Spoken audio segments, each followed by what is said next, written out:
Yo, what's up, everybody? Tonight, we tackle a topic that is on every vinyl enthusiast's mind. We discuss the recent and upcoming UHQR releases from Analog Productions.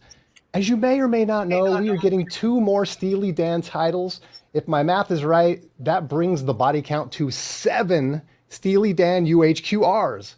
Tonight, we've assembled a sophisticated vinyl community panel, and they are prepared to answer your burning questions. Like, do we really need more Steely Dan?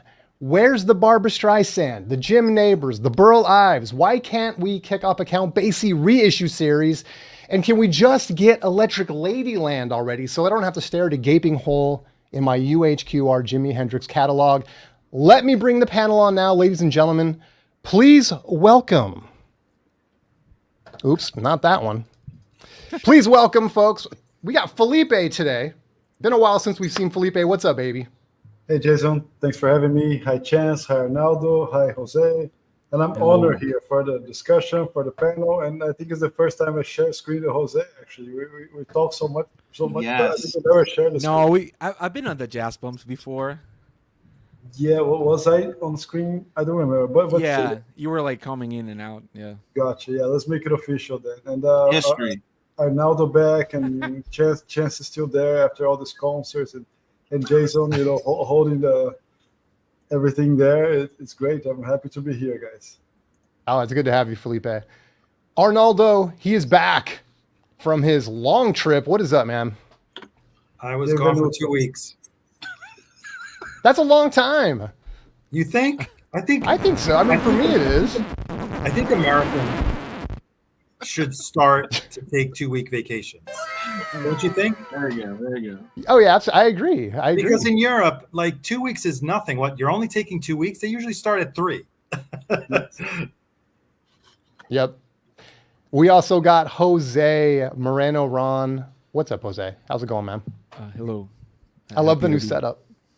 Well, it's not really a new. It's just a different room, I guess. Okay. I like the different room It's setup. new to Jason. It's like a used record. It's new to spins. Okay, come on. Exactly. Yes. Exactly. Well, but I did it. I did it from here last time. I think it's the same room. I was just facing the other wall. First time I saw you mic'd up with a headset was when you were with Jason Rojas on his stream. Yeah. Well, this is my house studio. Okay. I like it. So I have here a bunch of I got stuff. It's hot in here, so I put the AC on here and blah blah blah. Got it. Last but not least, let me give him the theme music. Ah, yes, we got the CONCERTBUDDIE himself on an off week. It's Chance. What is up? What's going on, fellas? Good to see you. Good to see you. Same. I thought you were gonna say something else, but you ended it, fellas. No, it's called a dramatic pause. I was waiting, right. and then I remember the dead air. You don't want dead air in these situations. So then Nice. Fumble. I'm fine. How are you? Good to see you guys. All right, so I teased it a little bit. We want to get into, let me throw up the ticker right here. Boom. More UHQR talk. And I think this is on top of mind because we just had some, I don't know if we talked about this yet, but we had a couple of nice jazz records come out. And that's why I want to get Felipe on here to talk about them. A couple Bill Evans records. And then you start looking at the forecast and the pre-orders for UHQRs and you see more Steely Dan. So I was thinking, all right, well, that'll get us to 7. I mean, I don't know how many Steely Dan are in the catalog, but I mean, 9. There's 9. So we're close at least. I mean, we're close. Maybe the end of next year we'll be able to move on. So I don't know. Hey, I'm a little bit biased. I mean, I'm an Asia guy. I'm all about Asia, but I've never had like Steely Dan top of mind until they started producing these UHQRs like mad. So want to get into it today, talk about it, and get some opinions. I know, and we want your opinions too, of course, out there in TV land. And Wyoming Dave, welcome. Let me say hey to some people. Boot Trader, what is up, baby? We got who else? Fidelio. Wait a minute, I know him. I know Fidelio. Michael's here. Dawson, what's up, baby? What do you think, Chance? Oh, I know we talked about Dawson. Do we want to throw out the signal now, or you want to wait till the freestyle? Yeah, let's do the freestyle. Let's go through the topics and then let's throw it out there. Got it. All right, welcome, Dawson. Good to see you again. All right, so I talked a little bit about my viewpoint. I mean, am I a buyer for all the Steely Dan that's coming out? No, not necessarily. When are we going to get some new stuff? When are we going to finish? We only need one more Hendrix. I would just like to see Electric Ladyland. There's a reason we can't get that. But I think about UHQR, you think about top of the line vinyl, you talk about $150 records. Why aren't we just getting like the best of the best across a wide spectrum? Be a little more horizontal than vertical. The vertical right now for Steely is huge. So who wants to go first? I don't know. Felipe, do you want to talk a little bit about the Bill Evans records that have come out? Yes, Jason. So sorry guys, I'm getting back my voice after last week. I had a really bad cold. So yeah, I mean Chad put out Village Vanguard and Waltz for Debbie that are just songs from the same performances. Bill Evans Trio was playing the Village Vanguard. They played the afternoon and the evening sessions, like a total of 3 sessions. And Scott LaFaro, unfortunately, the bass player, he died a few days later after the performance on a car crash. After playing with Stan Getz, he would also play with other musicians as well, and he died. And his was a really crazy good, not only technically but I mean stylistically, bass player. So probably one of the best, if not the best, activations of the Bill Evans Trio was with Scott LaFaro, and Evans really liked his style. And after he passed, Chris suffered. It took like almost a year to go back, and it was because the label kind of pushing guy. You got to do something, otherwise you're never going to get out of this mood. And so they picked songs for 2 records: the Village Vanguard one and Waltz for Debbie that came early the next year, and in '62. So, and the first was Village Vanguard is mostly tributes to Scott LaFaro. His name is on the cover, actually. And it's very bass focused. It's a beautiful, beautiful bass recording. And Waltz for Debbie is more like the trio, the traditional songs you would expect. There are covers, there are originals there. There's 2 LaFaro compositions in the album. And it's one of the best recorded, one of the most iconic live jazz records ever. And Bill Evans, per se, is one of the top trios bands ever. And it's a bestseller no matter when or how, what time period.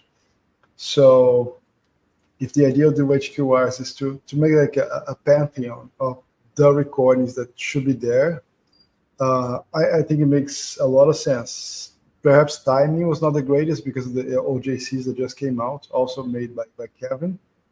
But they surely at some point they would be there. And from what looks like kind of recently, that's what seems to be doing. Like Kraft does the 33s and he's doing 45s, and you can see that in many other releases as well. So it kind of makes sense. We don't know how it is, like, backstage, the agreements, the contracts they have. But despite all these little flaws, I would say, like the timing and everything, it's absolutely wonderful.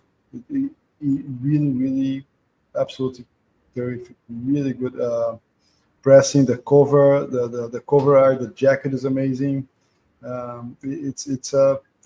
It's a big hit in my opinion, and I think eventually will sell out, despite the. Do you have any other pressings to compare them to? I compared, so I shot a quick video about it. I compared to the current OJCs, and I compared to the box. And some people ask, what about the classic records and this and that? I wanted to compare to what's available now. Otherwise, it wouldn't make sense compared to something that's not available for people to buy. Totally. Yep. I see that. Right? Yep. So I'd say that from the 33 to this one, the OJCs, the difference is that extra air that the 45 gives you. I also found that the mixing, the presentation was enhanced. You have more the club feeling, more details come out. So it's a live record. Nowadays they only serve drinks, but back in the day they would serve food. So you can hear the silverware, the chattering, but it's not distracting. I think it's actually a really nice compliment. It gives like a really nice club atmosphere. It doesn't take center, never. I felt compared to the box, also in 45. I think there's more to it as well in detail. And I think sounds actually a little bigger. The staging is bigger, and it's more widespread. I think that those first 45s, they were too panned. The panning was really hard, and bass here, drums there, and the piano really kind of taken to the drum side a little bit. And now everything is more cohesive. If you've been there to the Vanguard, it's like a wedge where the stage ends. So usually they put the bass in the middle, piano here, drum here, and that's the feeling you get. That's the feeling of being there. And I think that's I don't know, Chess has all the UHQRs. To me, is the most silent one so far. I think it's the best, probably the best press so far, in my opinion. I do have all the UHQRs. Yeah. And I'll wait my turn before I give it. I mean, it's good to recording, just to put a cherry on top of what Felipe is saying. I mean, the Bill Evans stuff's good, but I have some other commentary. So we'll go around today. Well, I was going to comment too on what you said about like the ambient sounds, clinking glasses, which is classic for small venue jazz stuff. And when it's recorded well and it's not overpowering music and the music mix still sounds great, like I think it's really cool. I really kind of can compliment. You can even hear people talking sometimes in the background in the audience and stuff. And to me, it adds to it. Like I love that stuff. Who wants to go? Anyone else pick those up or want to? Well, I'll go ahead and go since I got them, and I got them all. It's like Pokemon. It's the thing that I've got all of. and I saw Lavelle's comment, and I think that's true. I think the UHQR is the premier audiophile reissue series. How do I know this, or why do I think that way? Because I have them all. I don't have all the one steps, and I don't have all the small batch, but I do have some from each series. And Chad and team do a very nice job. And when I've had, let's start with quality. I think quality is nice. The Clarity vinyl, real nice choice idea.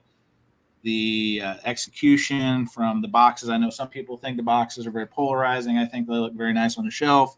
It gives a lot of perceived value, especially as the price point has gone from 100 to 125 to now 150, starting with the Steely Dan stuff.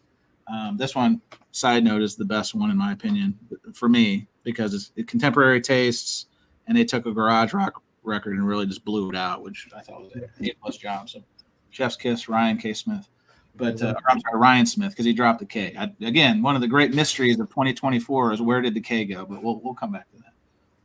But yes, I have all of them. I didn't start out with all of them. I had to go back and get a few of the early ones, and that wasn't friendly to my wallet. But kind of what you said in the open spin is that I'm starting to get to the point where I need a little bit more. Like the Bill Evans is nice, but like Felipe said, I mean, they just did the OJCs, and when you're comparing 33 at $40 price point in less of the year versus 150, yeah, it's 45. All nice box.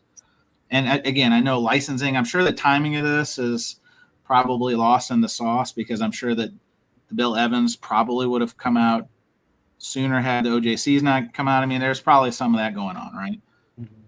But I need something more. I need something that's more in my wheelhouse, and I need something that's more something I can really sink my teeth in and not readily available. Like if you're talking about this price point in particular, you want something that's special. You want something that's unique. You want something that really is not just a perceived value. You know, it's like if I'm going to plop down these big bucks, then I just want the wow factor instead of because I kind of feel like UHQR as a brand is more of, okay, yes, I feel that this justifies the spend. Like, let's go back to the Miles Davis stuff. Like, did we really need a UHQR at 33 and 45? I don't know. You know what I mean? I felt like a little double dipping, and I get that was a special tape and all that. But I think some of the choices, and again, Chad's company, he can do whatever he wants, and he's very clear to say that if you don't like it, don't buy it. But then you have completists, fools like me, who are now 17 pieces deep into this. And like you said, Spins, there's 2 more Steely Dans, not really in my wheelhouse. I love Can't Buy a Thrill, did a great job. Some of the other stuff I didn't need, but I didn't really have in my collection because I'm not a Danner. So, okay, let me have a nice audiophile version. Pretzel Logic with Sus, probably their least received output of the series. I think that's probably the consensus. No, that's the best one. It's the best one. Jose Moreno Yes. Ron's the best one. Well, it has a bunch of great songs. No, it's a good album, but that's the one. It's one of my favorite. Pretzel Yeah, Logic's it's one of one. my Yeah, favorite. it's one of my Okay, And I favorites. didn't buy the UHQR. Fuck Asia. So just on a side note, How dare you? Ricky Don't Lose That Number is a Horace Silver song which they didn't give you credit for. Right. So to be clear, I'm not trashing the album. I'm trashing the reception because Correct. the perception. Oh yeah, everybody even- said that even it from- sounded like that. Yeah, was that Chad made a creative decision on the high end, right, and where it kind of comes in. So Well, and for someone like me that's not certainly out there true. spending $150 every time a new, high fidelity record comes out, which I think is a lot of people, it's sort of like, can I jump on Discogs or go to my local record store and pick up an OG for like a third of the price? Yes. So what is my incentive? And of course, look, they're not making them for me. They're making them for people, audiophiles and whatnot. Yeah, exactly. You guys. But I mean, and the other thing I wanted to say too is that I can see, like you say, why'd they do the 33 RPM and the 45 with the miles? It seems like it's a little bit of dipping your toe in the water, maybe trying to see like what's going to sell, what's not. And, they come out with a few every year and whatnot. But are we at a point now, and you guys can correct me if I'm wrong, where we've established that people love these? Like, why don't we pick up the schedule a little bit and spread out the love? And to your point, Chance, too, is like, let's pick up some of those big titles that are harder to find. The jazz stuff, even, like, I love the Bill Evans because trying to find OG jazz stuff is not only difficult to find, but super pricey. I just think, if you're going to repress $30, $40 records, sometimes even less, if I can go on Discogs and grab it, get some stuff out there. Or like you said, the White Stripes. We'll also establish that we can do some more contemporary stuff and have it hit a home run. That stuff's tough to get too. So anyway, that would be my only point on that stuff. well, and Chad, I see the comment. Hang on, I gotta find it.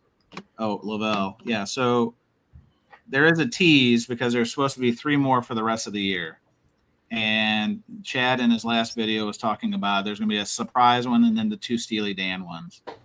I think it'll be very interesting. And I think I've told people privately, I think this is going to be the pivotal decision because if this is another meh title to me or a title that I'm less than excited about, I don't know if I'm going to stick with the series. And if it's something like Abraxas, okay, that would take. I don't think he could do Abraxas. It's Sony, and we know Sony doesn't let the masters out of their vault unless you're Ryan Smith. I mean, don't we already have a MoFi Abraxas that just like you can never top it? That's $2,000. Yeah. But there's a cheaper one too, right? Didn't they do another? Is that the 45 RPM or? There's a 33 for early on. I think that was actually the first one they did digital, right? Yeah. Oh, that's right. That was part of the big reveal. Surprise. Right. Guys. Digi. We got the Digi going. But I have one of those early 80s that have Speedmaster series, that blue strip. Those things are great. So Anyone anyway, else want to weigh in? Oh, sorry. Well, I mean, of the Steely Dan, I have originals of 33, and I'm a fan of Steely Dan. So I think I picked up the first 2 and then Gaucho and Asia. So I skipped Pretzel Logic, although it's one of my favorite ones. I think the reviews got ahead of it before I could order it, and that was a good thing. So, I don't think I'm getting Katie Lied and what's the other one? The Royal Scam. The Royal Scam, yeah. Get that out before University of Vinyl's here because Tim's here and he's a Danner. He is king of the Danner fan club, and if he's not, Bianco's in the running. It's those guys. And I just wanted to add, I mean, I can understand how the 2 Bill Evans albums are important albums. They're beautiful albums. I just bought the OJC, and that's great. That he wants to give him this treatment. Do I personally need it? Probably not, because I'm starting to reevaluate what are the albums that really are worthy, that I care most about? And if I have to say those two are the ones that I care most about, probably not. So the ones that I bought, the OJCs, I'm perfectly happy with. And I'm starting to get a little annoyed by the double 45. The two Marley albums that he did in UHQR are fantastic. I think Exodus is my favorite UHQR of the ones that I own. Even more than Rastaman, huh? Yes, Exodus is just sublime. Okay. And I wish he would do more of the 33. Not everything has to be 45. And I understand the licensing. He probably can do it at 45 because that's what the label or the license will allow him to do. Sure. I get that. But I'm starting to reevaluate the whole musicality of the album. It's not so much about getting up two more times, during the record. It's more about, I like to listen to the flow of the record. Like when CDs came out, right? Yep. Hearing a CD that I've listened to broken up in half all at once was kind of an adjustment for me, right? But then when people got into the CD era, when they were like musicians were making albums that were meant to be listened from the beginning to the end, right? How do you want to chop that up in 4 parts, right? Especially an album like Love Sexy. That was, when it came out on CD, it was only 1 track. Because you couldn't, subsequent versions and editions of that, they indexed the various tracks. But the first version had only 1 track, and you had to play Love Sexy all in 1 shot. So that's my little rant. Sorry. So can I throw this one up to the dais? Is 45 RPM the new 180 gram vinyl? Remember years ago that was this is it. This is the audiophile solution. heavier vinyl. And I think everyone with half a brain knows that's not always the case, right? It was more marketing pizzazz than 45. Now, scientifically, in theory, 45 got more runway for the audio. Like it makes sense, but there's kind of leaning into this from a marketing. I think you're right, probably Arnaldo, that it's probably an easier license to procure than the 33. But at the same time, is part of this some of that marketing sizzle that the Chad wants to add on, the change your pants, all that kind of stuff? Is this the latest? Because the only place you can get it 45 RPM. You can get the box set. That's true. Yeah, that's true. Yeah, and probably the box set. I don't know because I don't have either one. The box set is probably a better deal in terms of money. Yeah, for sure. Because you're spending $300 to only get 2 records. The box set has what? So 5? can I be Mr. Planters for a second? Be a little salty. Morton's. Wasn't this the same box set that Chad said was going to sell it last January and is still available on the website? Just asking for a friend. Okay, just asking for a friend. Well, so how often, if you compare a 33 versus a 45, which one are you listening? Sorry. Jason. Technical problem. That was my evil twin. What are you listening to more? Are you listening to a 45 or a 33 when it comes to an album? Because like you said too, Arnaldo, is that you got to be kind of selective with the kind of music you do press to 45 RPM, because where are you going to cut it off? You can't do Grateful Dead live albums because you're going to just chop it all up even more than it already is. And there's a lot of other stuff that is sequenced in a way that is meant to be heard, side A, side B. But notwithstanding, how often are you listening to your 45 RPMs versus your 33 RPMs? And that's going to anyone on the dais. Because I'll be honest, like I've listened to my 45 RPM. I have a couple of them and they sound fantastic. I've listened to them like a total of once or twice. I go to my 33s, you know what I mean? I just want to ask Felipe if he, how much better are the UHQRs versus the OJCs?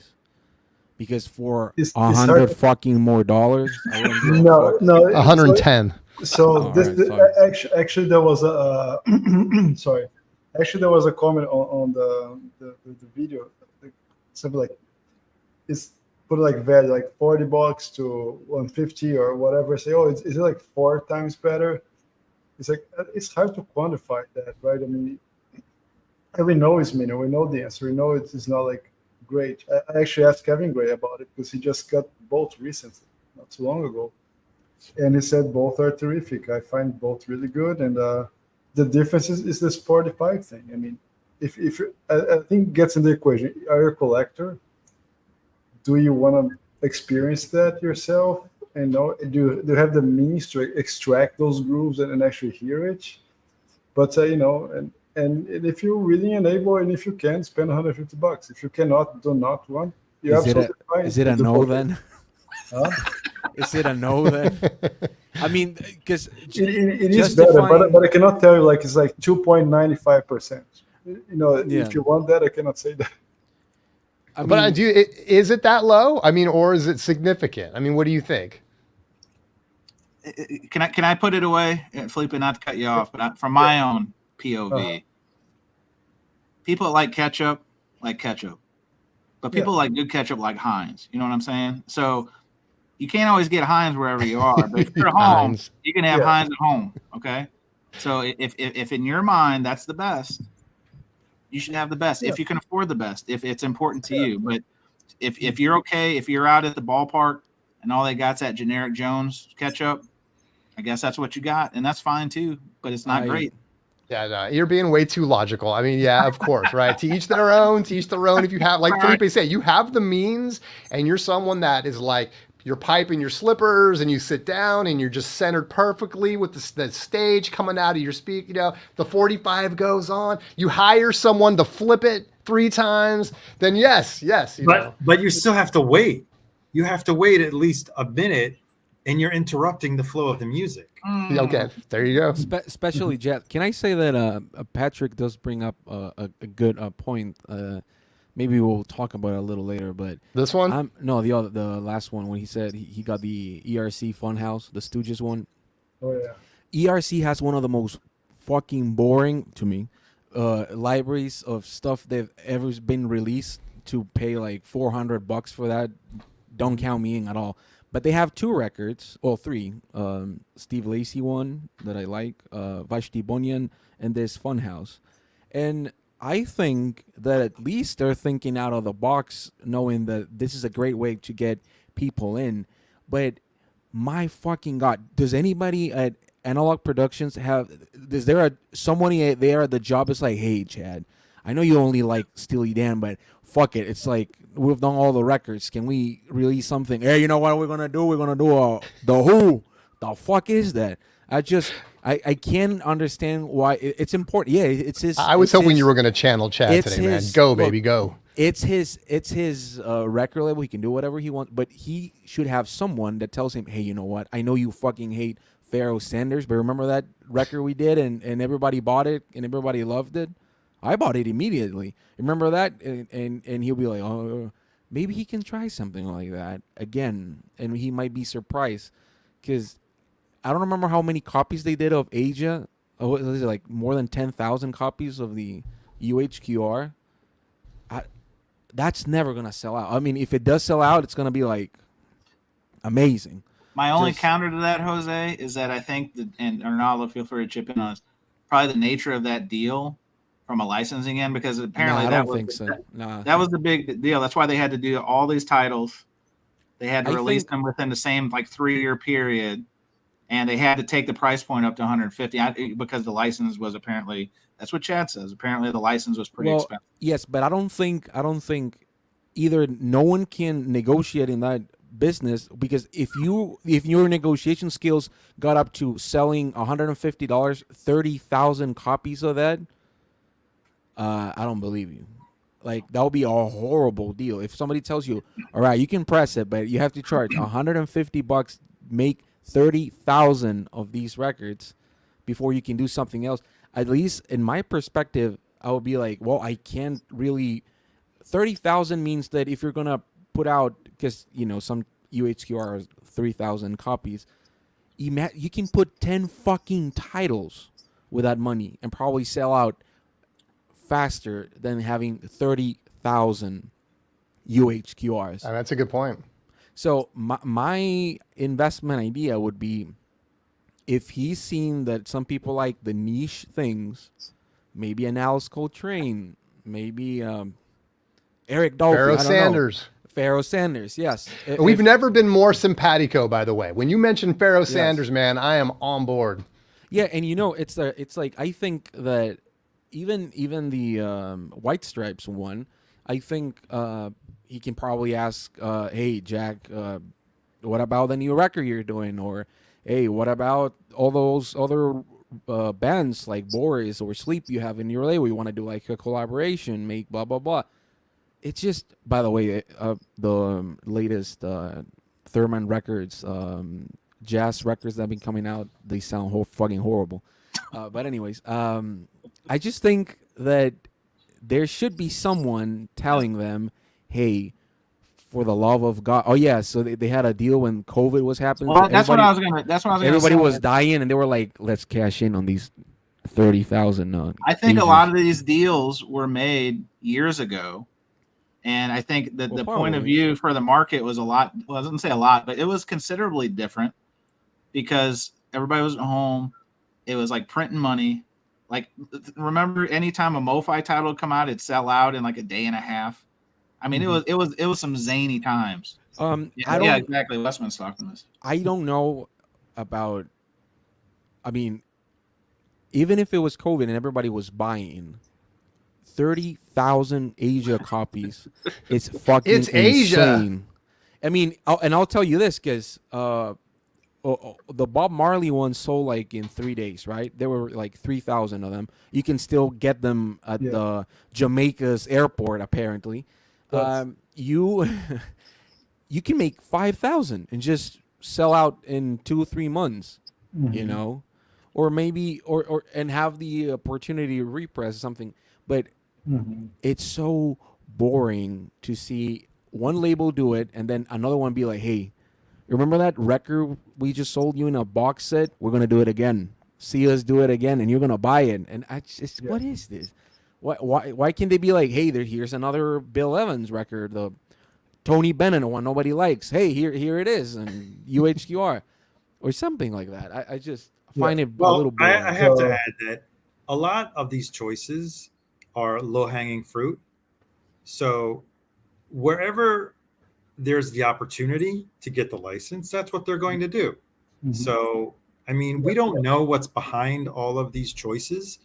There's a part that says, yes, the UHQR series is dedicated to classic records that deserve that kind of treatment. And, you know, I can see why you pick 2 Bill Evans albums, right? But then you do dip your toe in the water and do a title like The White Stripes, which I love.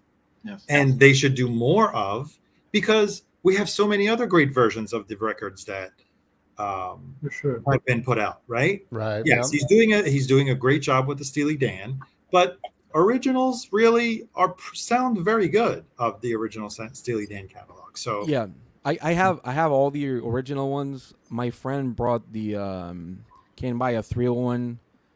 Not my personal favorite one, but I know most people like it more for some reason. It's a different band. It's completely a different band. They have nothing to do with the other Steely Dan. Like Katie Light, I'm looking forward. I think that one, they haven't released it either because it sounds like complete shit, or because you know the problem with Katie Light was the original master got lost. Wasn't it the Dolby thing? The setting on the Dolby was incorrect, and they had to. Yeah, but the one that didn't have it doesn't exist anymore, and the Dolby X one they put on sounded a little weird. I have a MoFi, I have an original one. It's a good record. It has good songs. Black Friday, I think it's pretty good. But Royal Scam, I think it's pretty great. But would I buy Royal Scam UHQR just because Kanye West sampled one? I don't know. Jose, I'm gonna put you on the spot. Yes. If you could have, this is like a fairy tale. I don't have the drop sound for it, like magic. No, yeah. If you were given the keys to the kingdom, look at this guy. That's beautiful. I love it, Spins. B-side, everybody. B-side has the drops. I got you. But no, Jose, the title. If they said, if Chad came to you, I'm not gonna do an impression because that's just not my bag. He said, Jose Moreno Ron of Aurora Central Records. Yes. What is the one title that would blow your socks off if we did a UHQR and you would be customer number one? What would that be? And I'm not saying about your personal taste. You have to think of it from a broad view. Well, I think that since they're doing Velvet Underground, I think if they did White Light White Heat as a UHQR, because the problem with White Light White Heat is that on the mono and the stereo you can sort of hear the recording was so fucking loud when they were doing it. You can't hear the drums. On the mono one, you can hear it a little bit better. But maybe that's a good title because they're doing Reloaded. Reloaded, fucking loaded. Loaded, yeah. Yes, Reloaded is a Metallica piece of shit. I was gonna say that's the lesser of the two Metallica records. But I think that if they did that, or the first, I mean, that would be a more safer record to press. But if they could do something along those lines, I think it would sell. Can you imagine Velvet Underground and Nico UHQR? I think everybody would like that.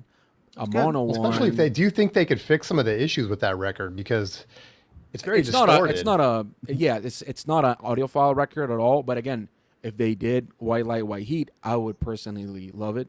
And also no, Jose, you only got one choice. Yeah, one choice. No. Yeah, what number are we on now? You picked the record. It wasn't even recorded well, so you failed. I'm sorry. But you asked me what I wanted. But I don't think here I'm gonna really object. Well, MoFi did with that record. I don't think you can work any miracle to make that record sound great. No, you can. I mean, there's Nico? Felipe, please chime in here. Well, Okay, for example, I think if the idea is to get something that's popular. I'm talking about White Light White Heat. I don't think you could fix that record. No, you can. I guess you can. I mean, but you don't know. I mean, MoFi did Basement Tapes, and that sounds really good for a lo-fi record recorded in the kitchen of a house in upstate New York. I think it sounds amazing. Because it's a record that I actually like a lot. I think if you have the box set with all the different cuts, the See You Later, Allen Ginsberg, all of that, I think it's pretty good. And when you hear the MoFi, you're like, oh, it sounds really nice, very quiet and all that. I know it's not an audiophile, but since they're doing Atlantic 75 and they have the option, I think that would be a great 3,000 number titled, iconic with the banana, have the torso guy in the back, nice gatefold, everybody looking nice. I just think it might be more interesting. And I just want to point out something Matt Vinyl New York City, who hates me, mentioned, that I do think that Clarity Vinyl, if it's it should cost less when you're not putting additives on vinyl. It should cost less. I know Chad once said that the boxes, there's them, like just the box is $30 to produce, and all the really, that's what he said. So. Well, he said that. Yeah, but I just think really? I just think all the box set on itself, it's probably $40 to produce. Like the whole thing. Regarding the clarity, we don't know if has to be some chemical purification process, right? I don't know how it works. Could be, but they manufacture it, so I'm not guessing they overcharge themselves to do it. So they're probably still like $1 or $2 to make. Do they make or they buy Clarity Vinyl? I think they buy Clarity Vinyl. No. Yes, but they press them. They press them. Yeah, just the vinyl, the pebbles. But I'm talking about this perhaps making a transparent vinyl. Purification, we don't know what. Yes, they. I don't know, but I can't imagine it being more than $1 or $2 to press it, because that when you making 30,000, I don't think you can you wouldn't press it. Jose, black vinyl, a run of 30,000. You know this. You're not going to pay. No, I know. You're not going to pay less than $3 a disc. That's what I'm saying. So it wouldn't pay less than that. So I wouldn't imagine making 30,000 and all the records are $10 each. Of course not, right? You would have 300,000 investment. I'll be like, what the fuck am I doing with my life? So I think that altogether, the box and everything, it's probably $40, and everybody could buy it at 100, but taxes or whatever, 150. Well, we know You know? we've been through this before. You can't just quantify the materials. There's a license which probably costs more to then it eats up the majority of that price point. You got to pay that quality control team too. Yeah, and I mean, we know that some of these bigger titles, if you manage to get a tape out of the vault, insurance can go like up $1 million. Yeah. It can go that high. Also, I think what Tim is saying is true. Well, hang on. This is a controversial take, Jose. I was looking for the right music because Tim is coming hard in the paint with this one. I think MoFi's Super Vinyl is better and quieter than Clarity. That is a hot take if I've ever heard one, Tim. No, I think that's true. My copy of I'm trying. Of Jethro Tull's Aqualung was so fucking shitty. They had to send me 2 more copies than the one that I finally got at the end, and that was before they were like, you have to shoot it on. That's why it's so expensive. They have to count for all these returns that they're going to take back. Two-thirds returns. Hey, shout out to my man Bud in the return department. I had this is a case that came with a nice flaked label here that they took care of for me. So that was I put that in. Don't send Chance. They should have you on speed dial in terms of like they need to know this one is going to Chance. Because it's coming back, man. You got a seam split. You got some flaky paint. I mean, there's no doubt the label's not perfect. I'm on the shit list. But Bud has got me, and as soon as the email comes in, he's like, "Oh, good." Hopefully he reads it at the end of the day when he's about to leave. If I think the best thing they could do if they want to do like multiple titles and not spend that much, it would be do something like the Super Vinyl MoFi ones that don't have the huge box. You can get a nice jacket for, and gonna be. That's why he has the $60 price point. Atlantic 75, right? Yeah. No, not just he also does. That's right. They have other records that they do. Yeah, but they don't have Clarity vinyl. True. So maybe if he could charge $80 for Clarity vinyl, it wouldn't be as bad. But again, I think if you have that power to press something, just going out of the box every few titles, because again, I've heard good things about the Funhouse one. If I had the money to buy that, I would have bought it, or the Bashti Bunyan one, of the Steve Lacy one, that I see everybody reselling at the Facebook group. But I think name names, Jose. We're all about shaming people for flipping records here. No. But I think those are interesting titles. They did The Doors as well, and they do a lot of classical music, which not for me. But if people that are really the real audiophiles, they love that supreme classical music sounding. So I don't know. I just wish they wouldn't do so fucking boring titles sometimes. Maybe a little crowd rock. Maybe a little bit of that. Maybe. Well, Arnaldo, I'm gonna give you the same question I gave Jose. Jose started out strong, and then he just went torched earth on everybody. Dark. It went dark. He went real dark real fast. So Arnaldo, if Chad came to you, calls you up, says, "Hey, I heard that Michael Fremer didn't recognize you at the Beck concert, but I recognize you, Arnaldo. And I've given you the power. I'm giving you the power to pick our next UHQR. Help me. What would you suggest?" The wish list, but I don't think it can be done. Not only because of the license, which probably be impossible, but because side 2, I don't think there's a break point. It would be Abbey Road, because not only is it one of my favorite Beatles albums, it's actually recorded beautifully, and it sounds really probably the best sounding Beatle album that I think would deserve a UHQR treatment. But I don't know exactly that suite, the medley on side 2. I don't know if it can be broken up, because it's at least probably 10 minutes long, and I think Here Comes the Sun, right, comes before that. So I don't think that could be done, but that would be on my wish list. Maybe he could do a 33 UHQR like the Bob Marley one. Well, so this is a good opportunity to throw up Patrick's message I've been waiting forever.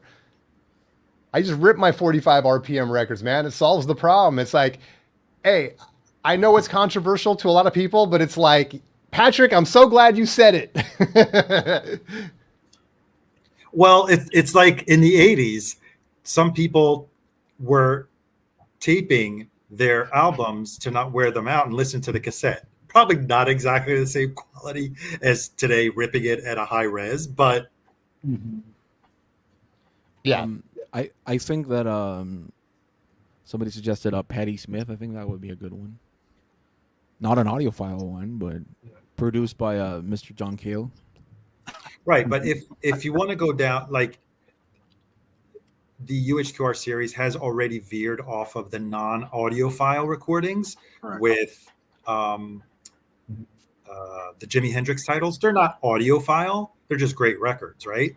Aqualung is not an audiophile record. The I don't Bob know. Marley ones are not audiophile. Well, records. I don't know. They're recorded Oh, yeah, beautifully. The two Bob Marley they're albums not- are very well yes. recorded. Yes, but they're not like they sound good. I have them, but they're not audiophile records. They were not like, hey, you want to test my gear, my guy? And they're like, Well, I don't know. I Nobody think, ever said I that. think the Exodus So it could be reference quality. Felipe, The you got something on UHQR. your mind. Felipe, I see you're ready. What do you got?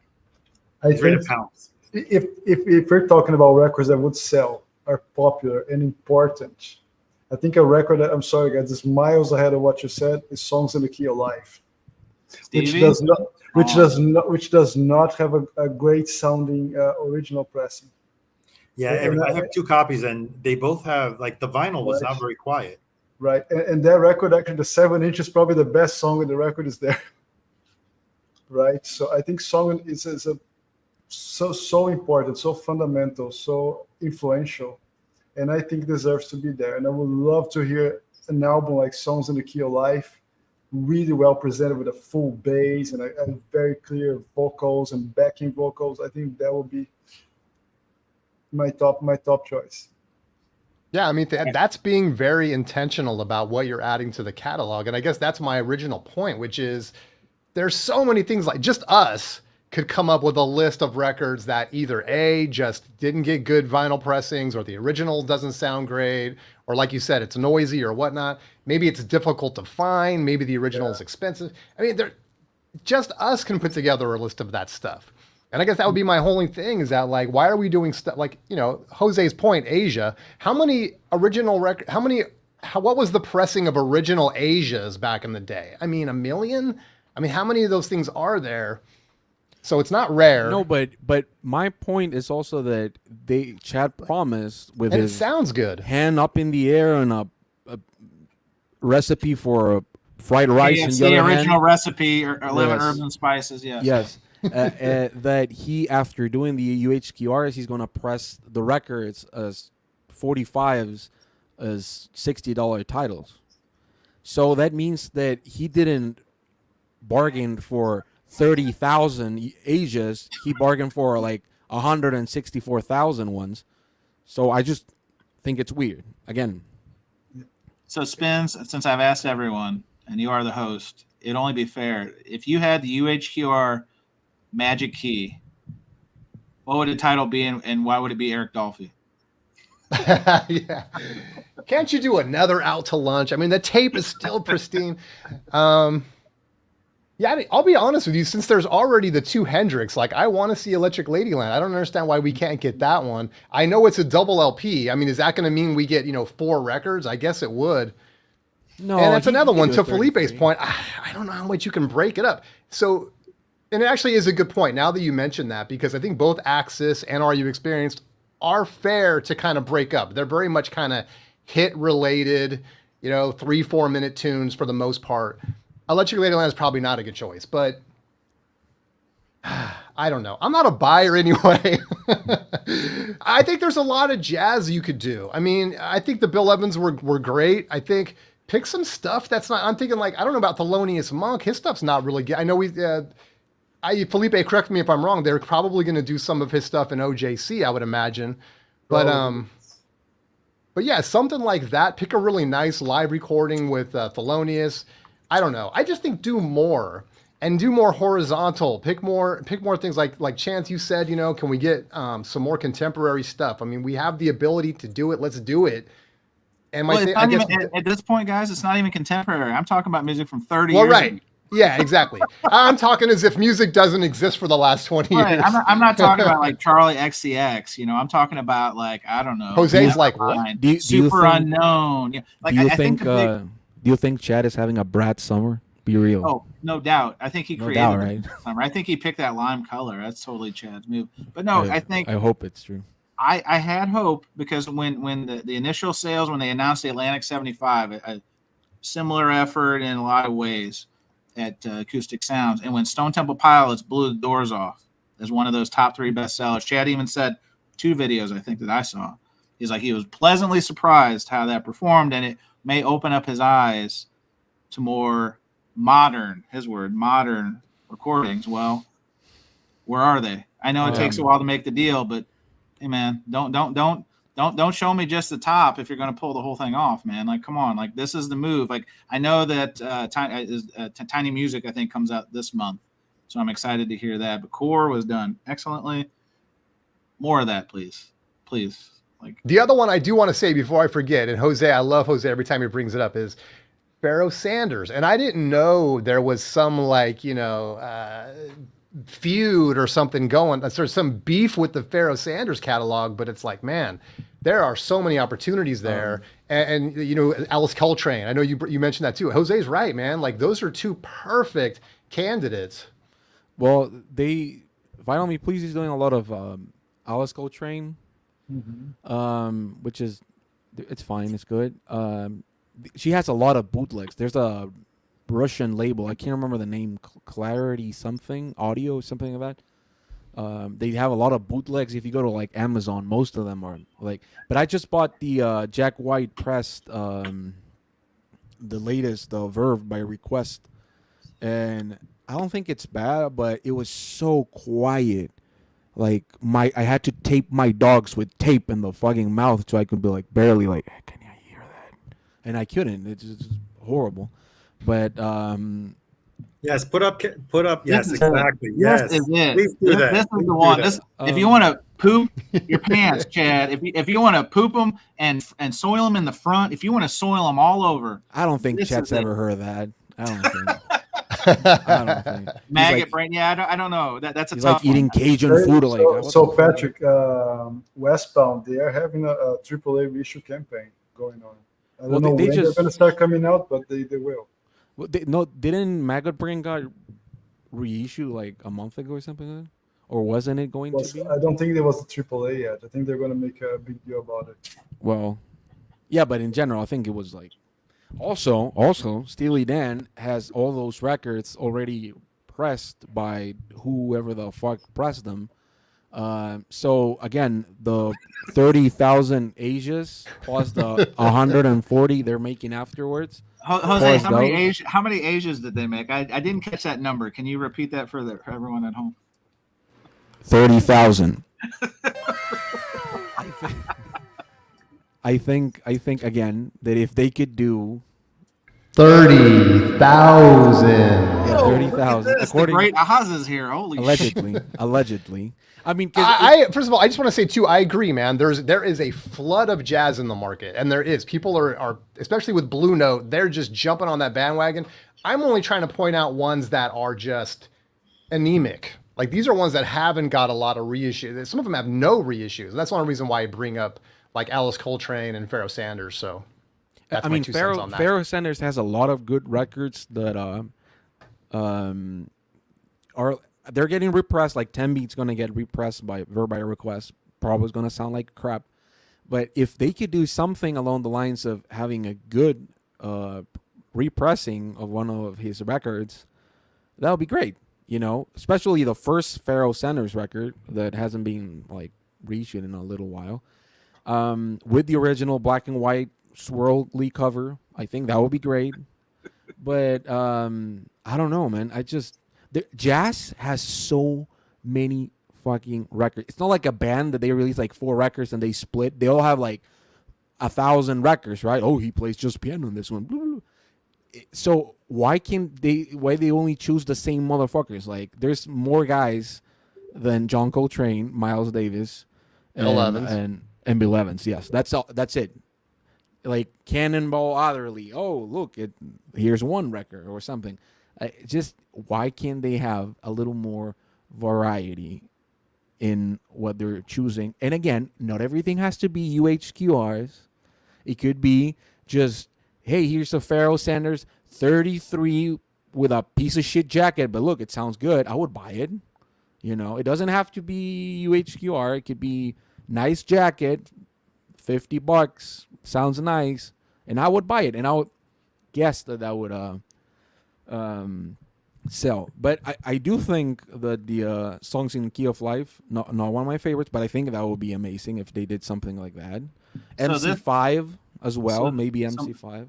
So this is the one. This is the rumor I've heard, and I don't know what you guys have heard, but yes, allegedly, the leader in the clubhouse for the next UHQR, the big mystery one, is Michael Tedder brings it up. He says, "Who's Next" by the Who.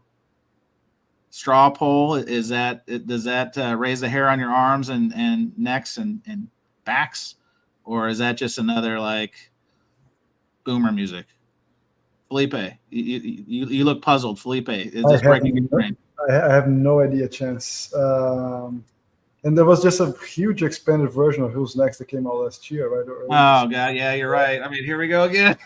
Exactly, right.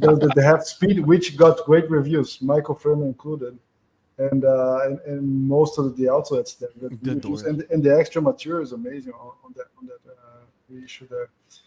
So I don't know, it could be, but I just don't think he should or would. Isn't it a Rhino thing? No, they don't belong to Rhino. I don't know, Arnaldo. Are you up on Universal? The Who is Universal. Oh, okay, gotcha. Yeah, I don't know. I mean, well, Rhino is doing a lot of different stuff, and Kraft is doing a lot of different stuff. Kraft is doing a Chalino record. Rhino we is need doing. to have a drinking game every time Jose brings up Chalino on the stream. Everybody's bottoms up. Rhino just did two different things for tomorrow. They're releasing a compilation of Dog Yule era tracks, which is amazing because I'm a Dog Yule head. Shout out to the Dog Yule heads. And then Ween, they're doing Ween. It's sold out everywhere. Chocolate and cheese. 3 records. Comes out tomorrow. Bernie Grunman, baby. Bernie Grunman touched. Bernie Grunman looking at those jugs, being like, "Yes, sir." This Give me is that what chocolate we need. and cheese, yeah. Yeah, singing. I can't put my finger on. Can you imagine that? But I think that's great if they did that. If the next UHQR would be The Doors, I would laugh my ass off. I would be like, everybody's gonna buy it, and they don't know, or they do know. They released a box set. They released this. Yeah, everywhere. It's just, again, I am someone that take suggestions very lightly when it comes to like somebody suggests me a record. I stream it. If I like it, I'll buy it. If I don't buy it. I'm not fear of missing out is not in my DNA. But you don't have to have everything. No, I definitely don't have to. Jose is not the perfect man made in a perfect lab. Let's be honest. He doesn't. You know what? Fuck it. Why don't they do? That's the reason why Chance got moved into a bigger room, because he needs more space for all the UHQR library. Yeah, I mean, literally, that's why I had to literally sell my paid off house and get this McMansion over here for UHQRs. Encyclopedia booklet. And it's more Bill Evans. It's more Steely Dan. Like, well, there's plenty coming. Ready to shit my pants, pal, any day now. Ready, please. Ready, willing, and able. Okay, please. I think Maggot Brain will be good. Everybody keeps asking Led Zeppelin. It's never going to happen. And if it happens, it's going to be one record. It's going to be probably like the second one. And that's it. Vinyl Dreamscape, I think, has a great... He's not wrong by any means. I mean, they need to start cultivating next generation.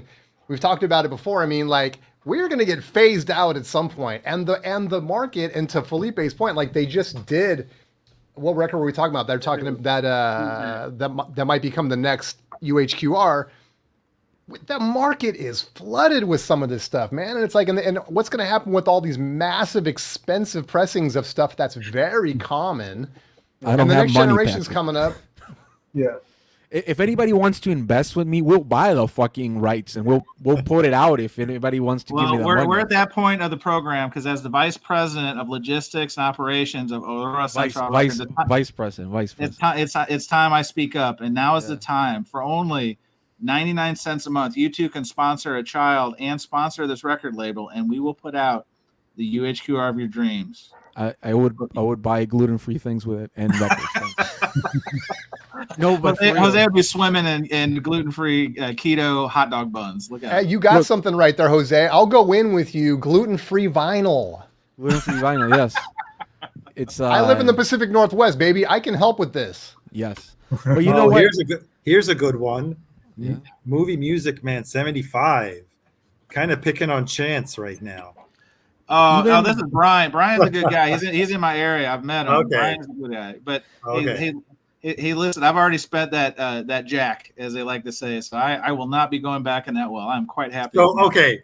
He puts out a UHQR of Tripod. What are you going to do? Keep up with the collection? You didn't say what you wanted, Chance. If you got the UHQR, what will you get? Oh, what would I get? Well, first read this. Yeah, no, Mandy's right. I have a World Book Encyclopedias. That's actually what I'm sitting on because I'm actually quite diminutive. You've met me, and so I'm sitting on literally L through R right now. It helps. I mean, Maggot Brain's a real good one. That was definitely one at the top of my list.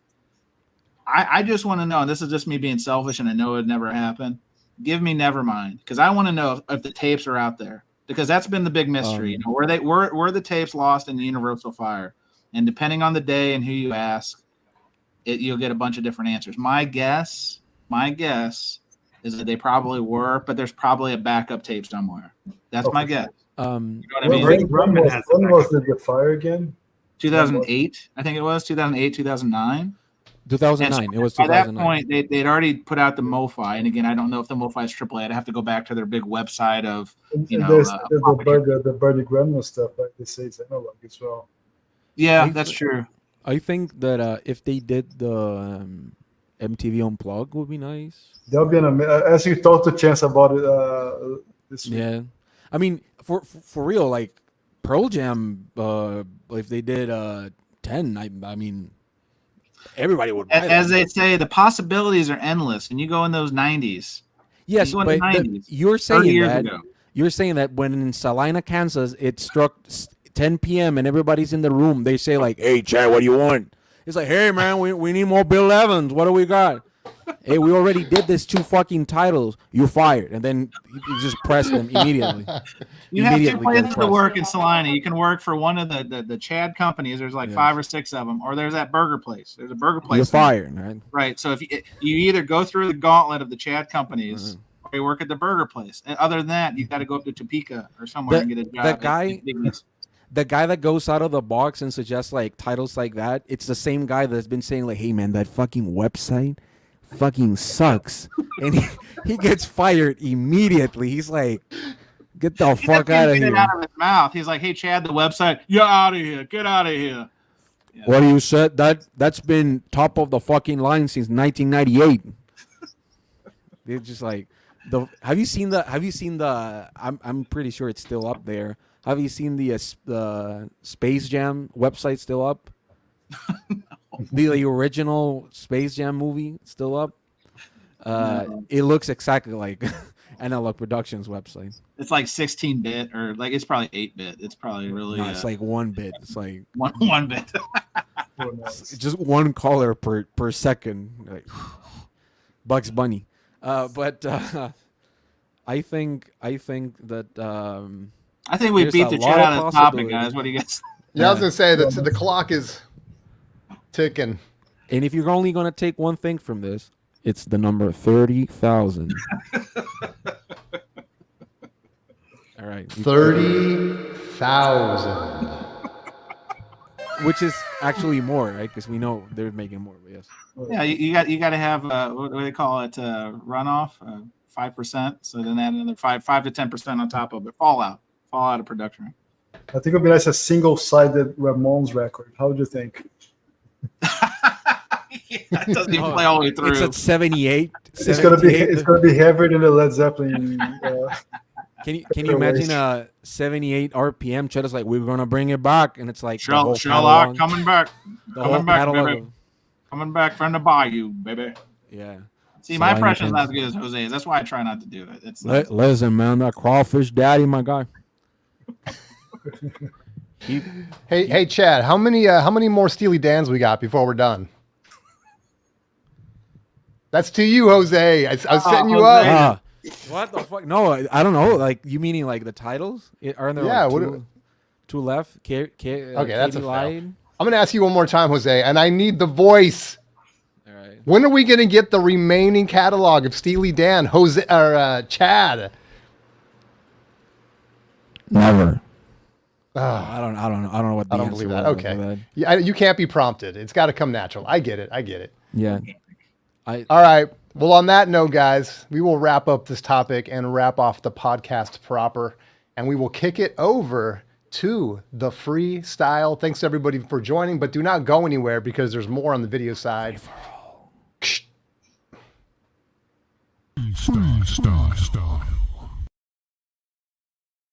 Love it. Boom. Just smooth as silk right there, baby. Did you guys just come up with that while I was away and I missed? Yes. Hey, on the B side, they got all the graphics, Arnaldo. Wow. I got all the drops nobody asked for, and Jason's got all the quality production. So, Oh, you're welcome to use any of this stuff. If you ever come back, if there's ever an A side again, I don't know. A side next week. Listen. Tom at High Rant District has been on me like white on rice. He is like A side. It's like either I do it or I'm gonna be there's gonna be a knock at my door and I'm gonna be murdered. So I'm doing it just for Tom at this point. Now that stings just a little, but I get it. All right, so you want me to throw out the bat signal or what? Yeah, why not? Can Patrick show his fun house, please? The ERC. I actually almost got a U.S. first edition promo copy of Funhouse, but the guy who was gonna sell it to me for $15. What? He looked it up on Discogs the day after he told me he was gonna give me. It was like 300 pesos, and he was like, "Oh man, I don't know, like I think I'm gonna keep it." I was like, "All right, I want to share something with you guys." That was that deal, Jose, going right in the toilet. Yes. I was wait, is that Arnaldo? Is that what he's sharing? It did sound like Arnaldo did it for a second because he just came back from yes. Fresh. All right, Arnaldo, the stage is yours. Go for it. Do you guys notice something here? Ooh, fancy. Shrink wrap. It's sealed. Is shrink wrap? Keep looking. The face. No, I don't know. Gatefold. Tom Alum. Limited edition. These are not numbered. Mm-hmm, yeah. Uh-oh. Where are you about that? No, this was a replacement copy that they sent. Oh no. Oh, but they probably have some. And that's how you know it's not. I think they have them pressed for the near future, and they haven't said anything. So flip your copies now before they flood the market. Hey. That's all I'm telling you. Hey, you don't have to tell me twice. I already did that triple return, Daddy. So I'm out of my bonus copy is already my second copy that I had ordered that they put on back order for like over a month. I want to say a month and a half, arrived numbered with a seam split. And I'm like, you're kidding me. So you sent them a numbered copy and they sent you with that? So I said, hey, this arrived with a seam split. It's sealed, but arrived with a seam split. It's like, okay, we'll send you another one. Can you send me the picture? And I was like ready to leave for vacation. I didn't have time to, take the picture and send it. And then what's up, Dave? I come back. I even got a reminder saying, hey, this is still outstanding. Like your ticket is still open. And I remembered, let me send a picture of the seam split. and within like a few days, they send me this. That is the non-number. But you kept the other one? Yeah, the other one I still have, but it has a seam split at the top, even though it's still sealed. So whatever. So who's next getting broken on this one, Arnaldo? Do you have the right people that you can just go and just punish them? I mean, who's the next UHQR? It's fine. It didn't. It arrived without any corner dings or anything. But it was. That thing could have a seam split too, right? Have you opened it? No, this one doesn't. You could. The other one you could clearly see that at the top it had a seam split. I think you should send it to Chance first for quality control, just to make sure. No, Arnaldo knows I don't like that's my least favorite thing is when you get that brand new record and the box. First, you pass the box test, right? Thank goodness the box is not one of those horrible Uline mailers. And then when you open it, literally, guys, I'm not even kidding. First thing I look is at the corners. Second thing I look at is that middle bridge because they always load them up. They always load them north up, and the disc if it's not packed tight. At that middle, we got to come up with a name for it. That's probably going to be legacy level shit, guys. Whatever area is, let's call it a hymen of the jacket or something, because that is always getting the taint. The taint. Yeah. So hey, we need a video of this, Chance. I need to know. Man, the Rhino bots should come with like a checklist, right? Like, you're gonna send a bill in the mail. Have you signed the check? Is the address showing? Have you included the right amount? But I have to say, the person that's responding to the tickets overnighted it. Like I got it from FedEx overnight one day, which is, it's commendable that they actually go out of their way to spend money for a FedEx overnight. Sure. My question that I was gonna ask you is, ¿qué onda, Eddie? Have you seen the other videos where people got free copies? Were those numbered as well? Well, Jose, it wasn't free. It's a replacement. No. You screwed up with the first one. Yeah. The least you can do is replace it. They replaced it with an inferior copy. That's a whole other story. No, my question is just to see like maybe those unnumbered copies, because I do that when we have numbers stuff. I don't put anything when they're replacements, so people know that either A, they were a promo, which I barely ever send promos. It would have been fine if I had a problem with the vinyl. You're sending me a jacket that is not numbered. I could care less, right? Yeah. But the defect was on the album cover. So you should send me the same album cover, which was numbered. 1,000%. Right? Yeah. Yes. That's hence garbage. Why when people say, oh, they said it was a limited run of 5,000. Then they get number 500 and. But where's the number? 5,700. It's because it's on the jacket, if I'm not mistaken. Isn't it under the OB? It's under the OB. You can't see. It's under the OB. So it's probably like Massey's that says 00000. No, it probably says nothing. You know why? Because I have a feeling this is the next run that they're doing that is not numbered.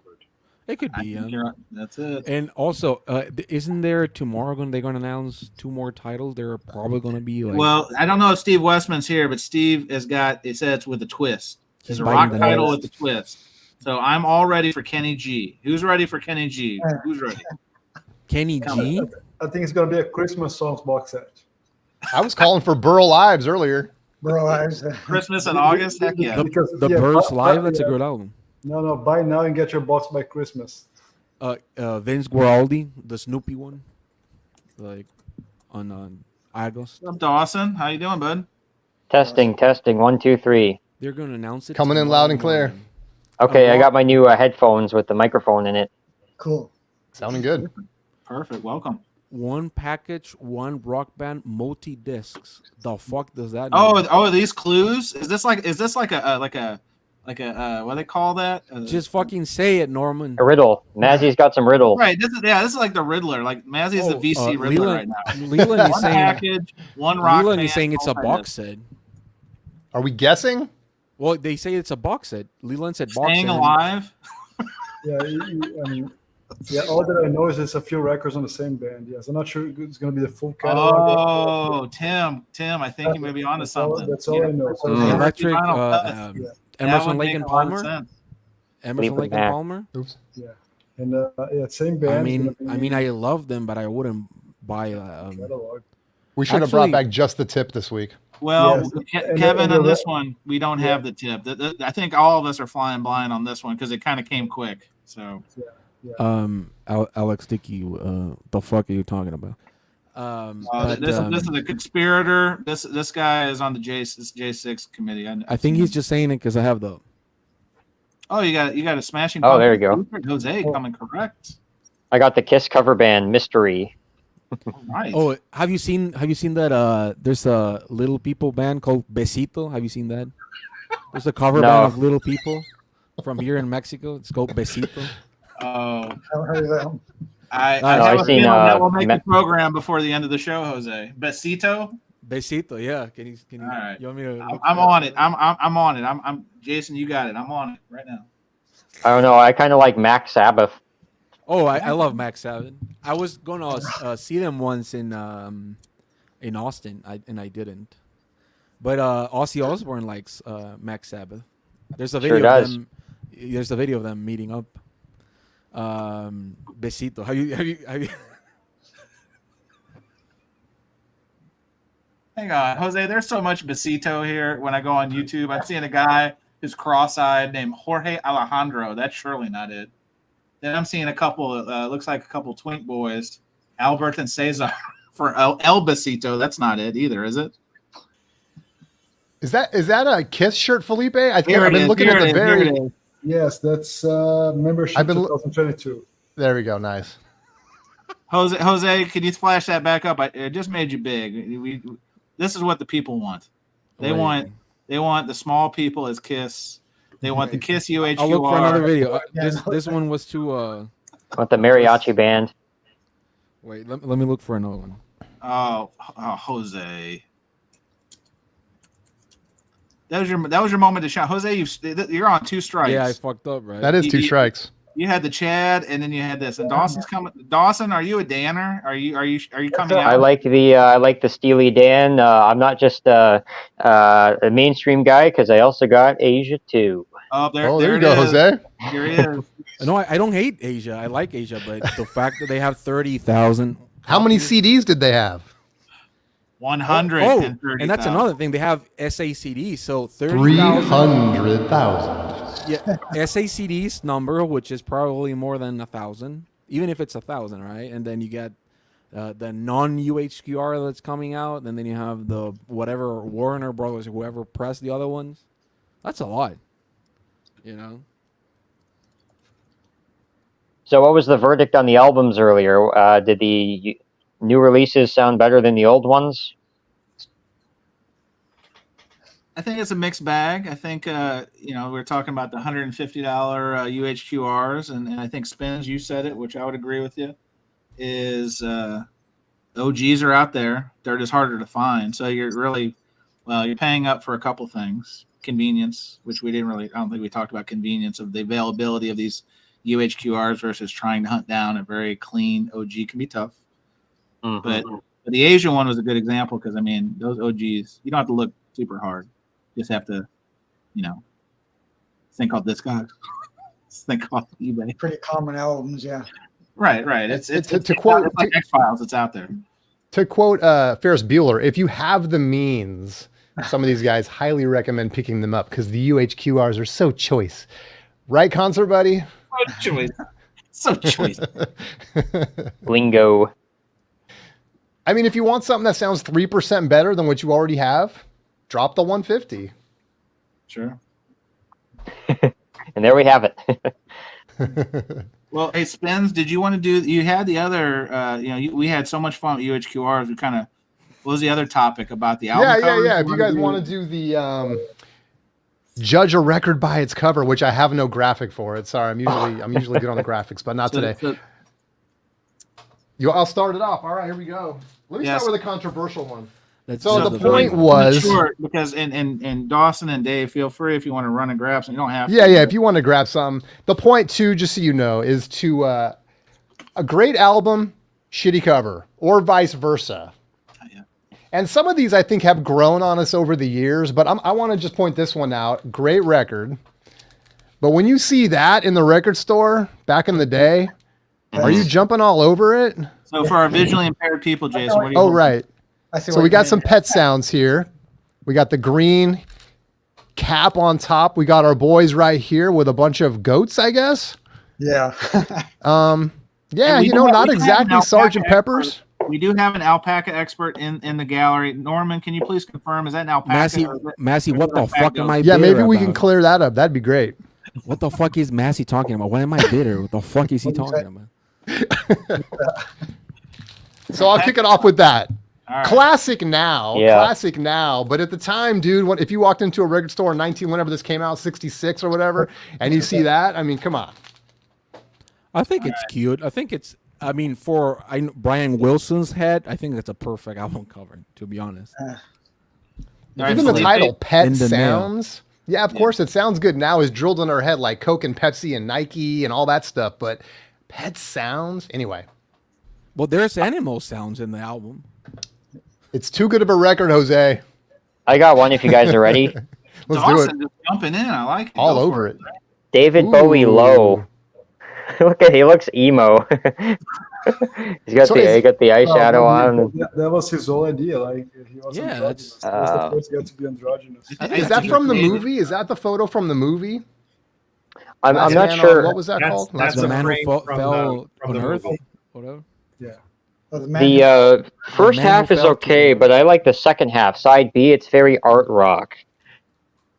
Warsaw, Art Decade, Weeping Wall. It's political. It's art. It's not his best album, and it's not even my favorite album from him. But that's an example of a weird cover, cool tunes. Yeah, it's a good one. It's All pretty right, Felipe, you're ready. You're Okay. chomping at the bit. What do you got? Let's throw gasoline in the fire. Please. Yeah. It's a great record. This pressing actually was recommended by Patrick, and I love it. I never heard anything that comes close to it. But the discover is awful. It's terrible. Awful. It's an attack on good taste. All right. Okay. Oh, Mm. Oh, wow. That's Okay, the- okay. It's freaking ugly. Come on, but the music is amazing, and when people say this is an acoustic album, dude, go listen to it before saying. I think this is probably my favorite Led Zeppelin record, and but the cover is horrible. Sorry. I like it. all right. All right. Who's next? Arnaldo? Yeah. What we Okay. got in the holster, sir? So I got. I want to actually mix it up. A great album cover with a very poor record. Now, I'm a David Bowie fan. This is his worst record, but it's probably one of the best album covers. Oh yeah. And This is the Tonight. name of the album, Arnaldo, for the visual. Tonight is the name of the album. Thank you. I think this is a great album cover, but it's probably my least favorite David Bowie album. Probably has one of my favorite Beach Boys songs is God Only Knows, Oh, yeah. and David Bowie does probably the worst cover, and it's a shame because David Bowie sings has done some amazing covers, but God Only Knows is way too theatrical, way too dramatic. I think he just ruined. Well, again, God Only Knows is one of my favorite Beach Boys songs, so I think anyone How do you else- even cover that? I mean, it's too good. Yeah, but this is a fantastic album cover, not so great record. Then we have a great record and a horrible album cover from someone who has probably produced some of the best and most iconic album covers of the 80s. And he shows up with his last album, this album cover. I think there's everything. Oh, I Am Not a Dog on a Chain by Morrissey. Everything from title. the color of the font, the choice of the font, the horrible picture, and you can't see it. It's like a cell phone. It's like a cell phone photo. right. Not only the photo is terrible, but also the quality of It's like, the picture is just it's bad. Great album though. Troll. Well, he has very questionable song titles sometimes. That one is. Well, no, I mean, okay, I'm okay with the song title. What, you don't like Girlfriend in a Coma? No, that like and I'm sure Beethoven there's was deaf. something the behind new it one. that is supposed to be, it's intentional. I don't know what he was going for here, though. He's It just doesn't out like there pissing people you off. can't say it's like, because he put out a collection that was very reminiscent of those collections from the 60s, and that's like that's what the album cover was like. And I don't know what he's going for here. And he's always been, I understand he's a very vain person. He likes to look good, and spends a lot of time in the bathroom. It strikes me as like a televangelist. Like I started I don't pulling know out my what's going on wallet here, and writing so- a check. Is that For wrong? those that can't see this album, you're going to have to Google it. I am not a dog on a chain. There's no way he approved that, right, Ronaldo? Yeah, of course. He approves everything. He I has a mean, lot even of- even the rear cover is better. It's better than the front. Right? Yeah, it's better. Yeah, So- yeah. Led Zeppelin, mean- physical graffiti. Yeah, Jose, you got one? yeah. I have two. All right, bring the heat, or the meat, whatever you got. I love this record, but I know there's like actual a background and a reason and an artist that made these things and they put it up. But I've never been a fan of the artwork for Dirty. Sonic Sonic Youth, Youth Dirty. Okay, all right. I mean, I look at it and I'm like, the fuck. Yeah, what is? I've never understood. Is that like somebody's grandma crochet? Like what is? No, the this was a photo it was like a photo gallery they saw where there was these specific things on the wall, and I believe that's the guy that did it. And this is the most. No, that guy on the best- cover, Jose, is the guy that they pay tribute 100%. Was their friend? He was killed. That was the Yes. 100%. Oh, yeah. Ah.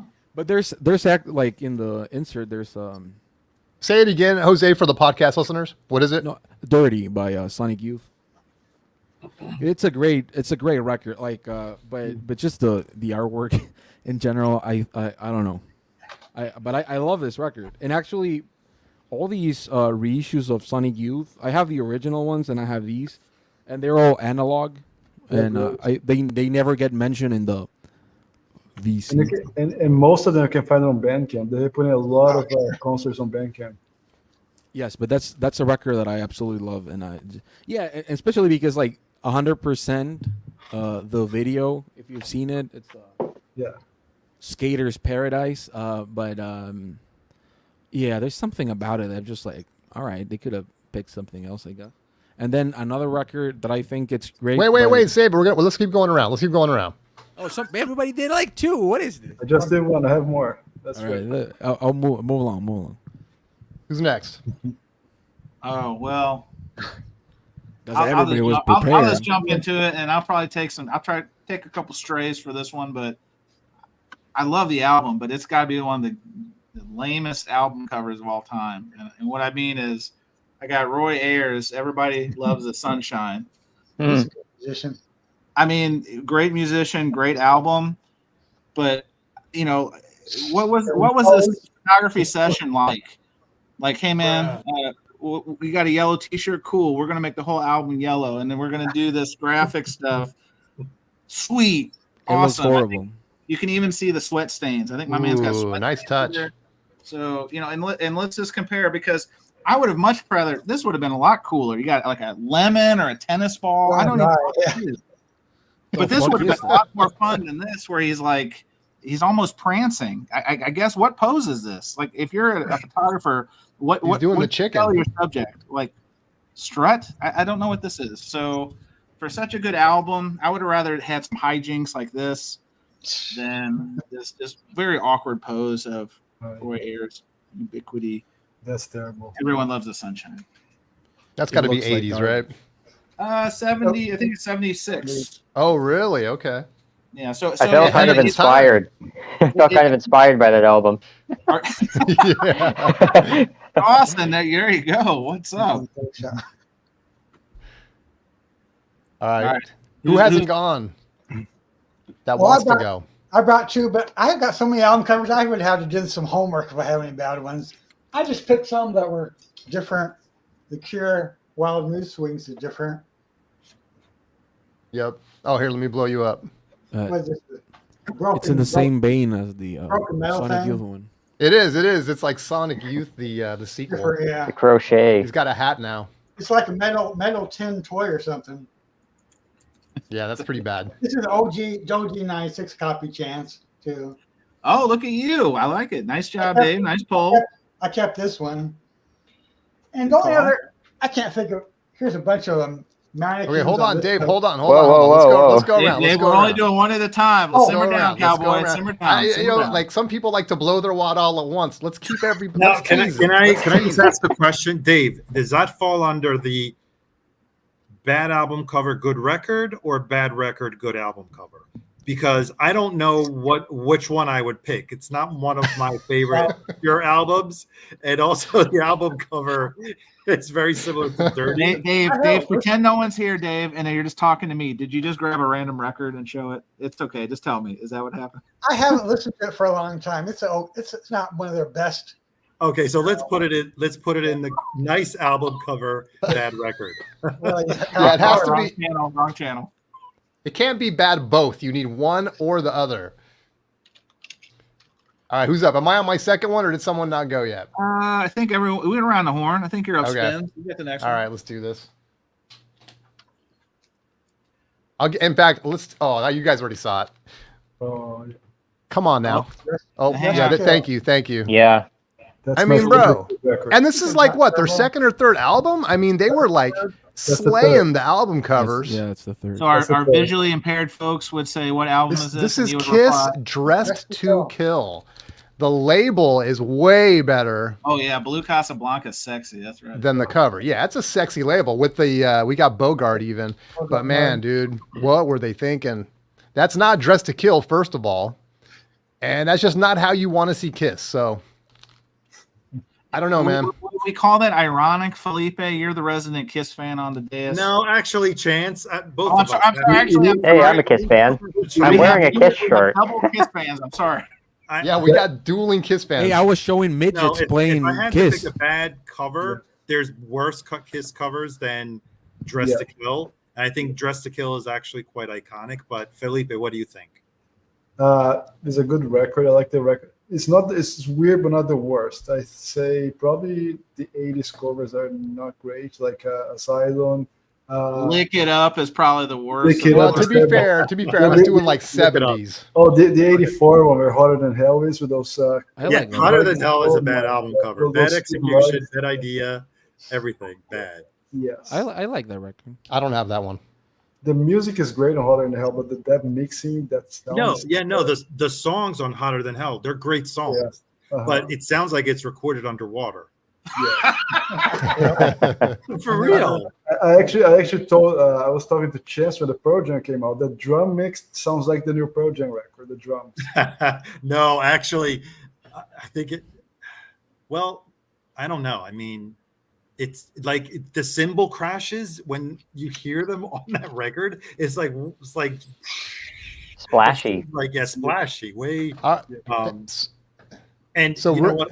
I was reading about the engineer kind of like apologized because they moved for the recording sessions to LA for that second record, and they were basically having a good time in LA, and he admitted to not being very focused on the recording of that album, and that's why it doesn't sound very good. So just real quick, since Rick's has already blown my cover here.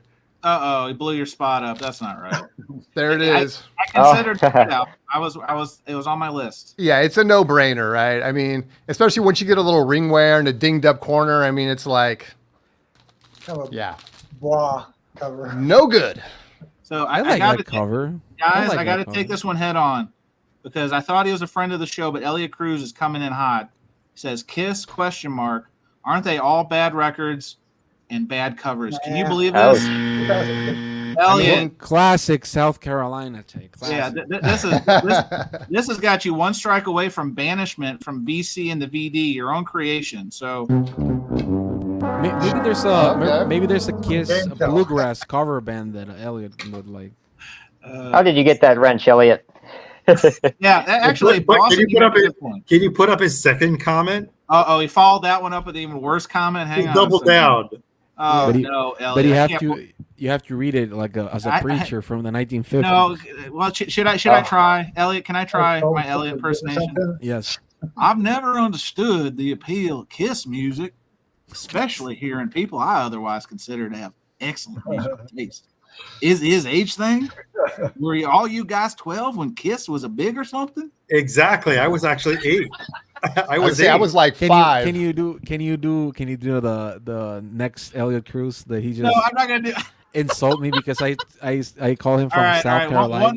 One more. I haven't been on screen in a minute. Elliot says, "How dare you accuse me of being from South Carolina?" Now that is a huge insult, Jose. Nice. Let's not alienate our friends from South Carolina now.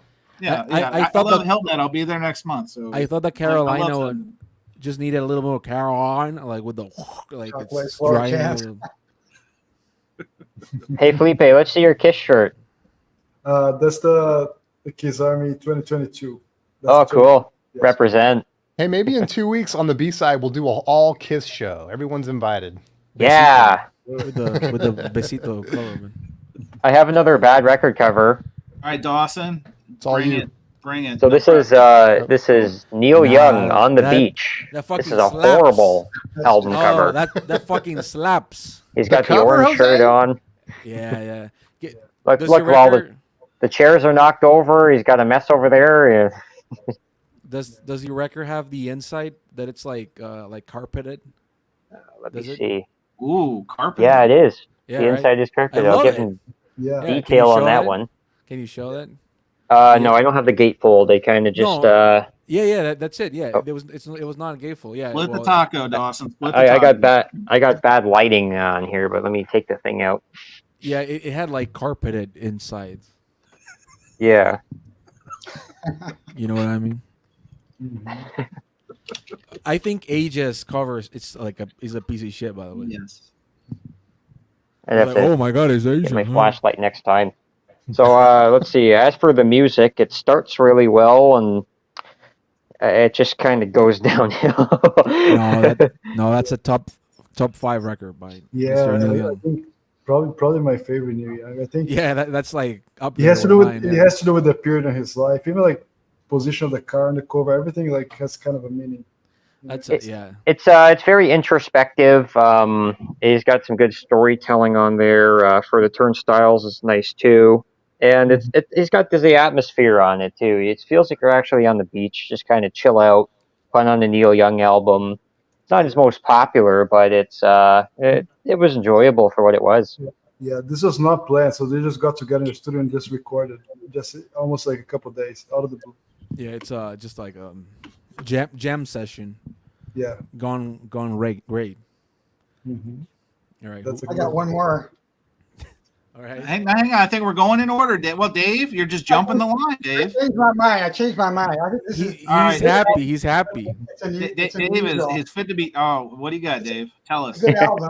Yeah. Jazz? Bass? What is it? No, techno. Yes. Yeah, Yaz, right? That's the guy from Depeche Mode. It's a good album, but started that band. The cover is kind of weird. 2 mannequins. Hey, you're on the cover. Yes. I've never heard that. I know there's a Mo-Fi version. It's a good album if you like synth pop music. Mm-hmm. Depeche Mode agrees, and he says, "Yeah." Right, can I show another one? Sure. Is it just gonna be Morrissey records? Oh. Oh, horrible.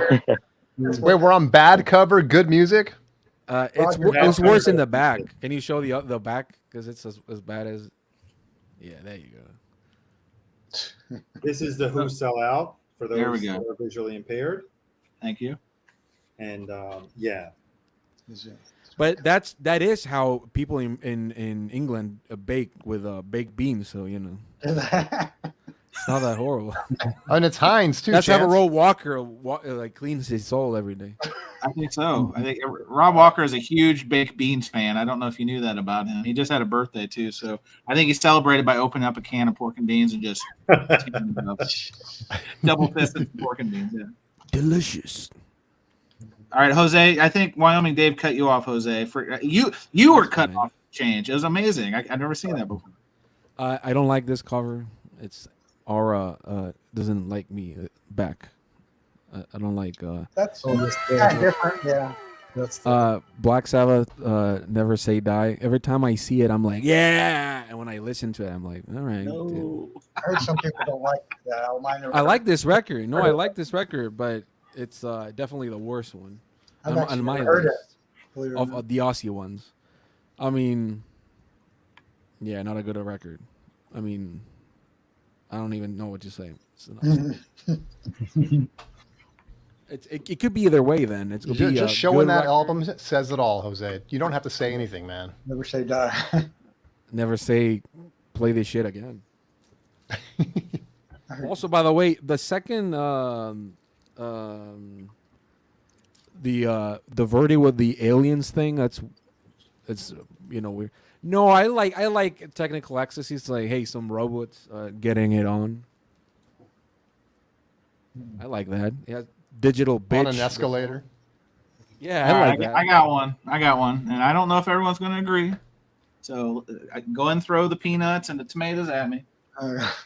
So this is Metallica's latest album, 72 Seasons, which I enjoy the album. It's a piece of shit. The cover. Now, I have to disclose. Arnaldo will appreciate this. I've relocated this. This was a sticker, the hype sticker on the album. So really, what this looks like, I'm gonna take its clothes off. You ready? This is gonna get real ugly real quick. You ready? I'm taking it out of this luscious vinyl storage solution sleeve, and here you go. Bruh. What the fuck are these guys thinking? Yeah, burnt I mean, you toys. got the down tricycle, the Lars, chart instruments. You and, know, and Lars the back what is I even was worse because it's a continuation of this nonsense. Like this is one of the premier bands of the last 30 years. Okay, now, Sales, influence. Well, And then they put okay, their logo okay. is also not good. But yes, Arnaldo, please. All right. Can you just put up one good Metallica album cover? Oh, Kill 'em Black all. Album. Kill 'em Yeah, all. Kill 'em all. is pretty with the great. bloody I sledgehammer. Ride the Lightning's That's good a too. good Ride the album. Lightning. And Right, all- the I Lightning mean, is pretty good. I'm gonna flip it the other way around. What is a bad album cover? The Load and Reload, that was blood and semen mixed together. That's pretty avant-garde. Yeah. Hardwired pieces melting together. I would say Death Magnetic's pretty lame because it's just a coffin. Death Magnetic sucks. Yeah. Yeah. Great. I like Death Magnetic. Rick Rubin produced it. Lulu is Throwback. probably one of the better. No, I covers. knew it. Jose was going to throw Lulu in here, and God, Just the bless. cover. Yeah, it's pretty good. It's a good cover, but the It's a album good is cover. poo-poo. It's a poo-poo The album. cover is amazing. So for a band who is on tour now, tickets still available. They play 2 nights. They play 2 different sets. This album cover is universally panned by most metheads as guys I got think- too much money. I think Lars was he's a probably guy. behind that. He That cover probably, like, definitely suggested tells a it. story, man. Like there's a baby that broke loose. I mean, what happened there? Yeah. And Toys in the the attic. gatefold is just their pictures, and then it's like a die cut. So it's it just says was 72. Yeah, I mean, big deal. So Smell the glove. sticky fingers. Yeah. So Um, that's my selection. the for this. last good Metallica album was Justice for All. Yes, I mean, that is. I mean, good. there's a lot That's of the last Metallica album I heard, so I can't speak to it. wow. I don't buy the cliche. I'm sorry. I when I was a kid and the first time I heard the Black Album, I thought it was like Cinderella or a band like that. No. Cinderella. Come on. Change the Yes, sound. something like that. Cinderella. No. Cinderella. Yeah. Wow. All right, Um, Spins. I think you got another one, Spins. Am we I got up? one more round of I this, have man. one more. I just showed one. Okay. Oh Felipe, yeah, you got one? okay. Here we go, Felipe. It's you, baby. I'm gonna go with I think it's one of my favorite periods, like late 80s, early 90s. This is a British band. This is the original cover. They had to change the cover for copyrights, but it's one of my favorite of all time. But it's just too chaotic. I don't think that cover works. Oh my gosh. That's the Happy Mondays, Pills, Thrills, and Bellyaches. That That is is a busy horrible. cover. It's an amazing. So they had to change the cover. Actually, this is the very first UK press with all the chocolates and candies, and they had to change that for copyright, of course. But this is an amazing record, even the label. It looks like looks Beach Boys cover. Yeah. Yeah, so yeah, this is pre shoegaze, kind of the same time happening. It's more like electronic.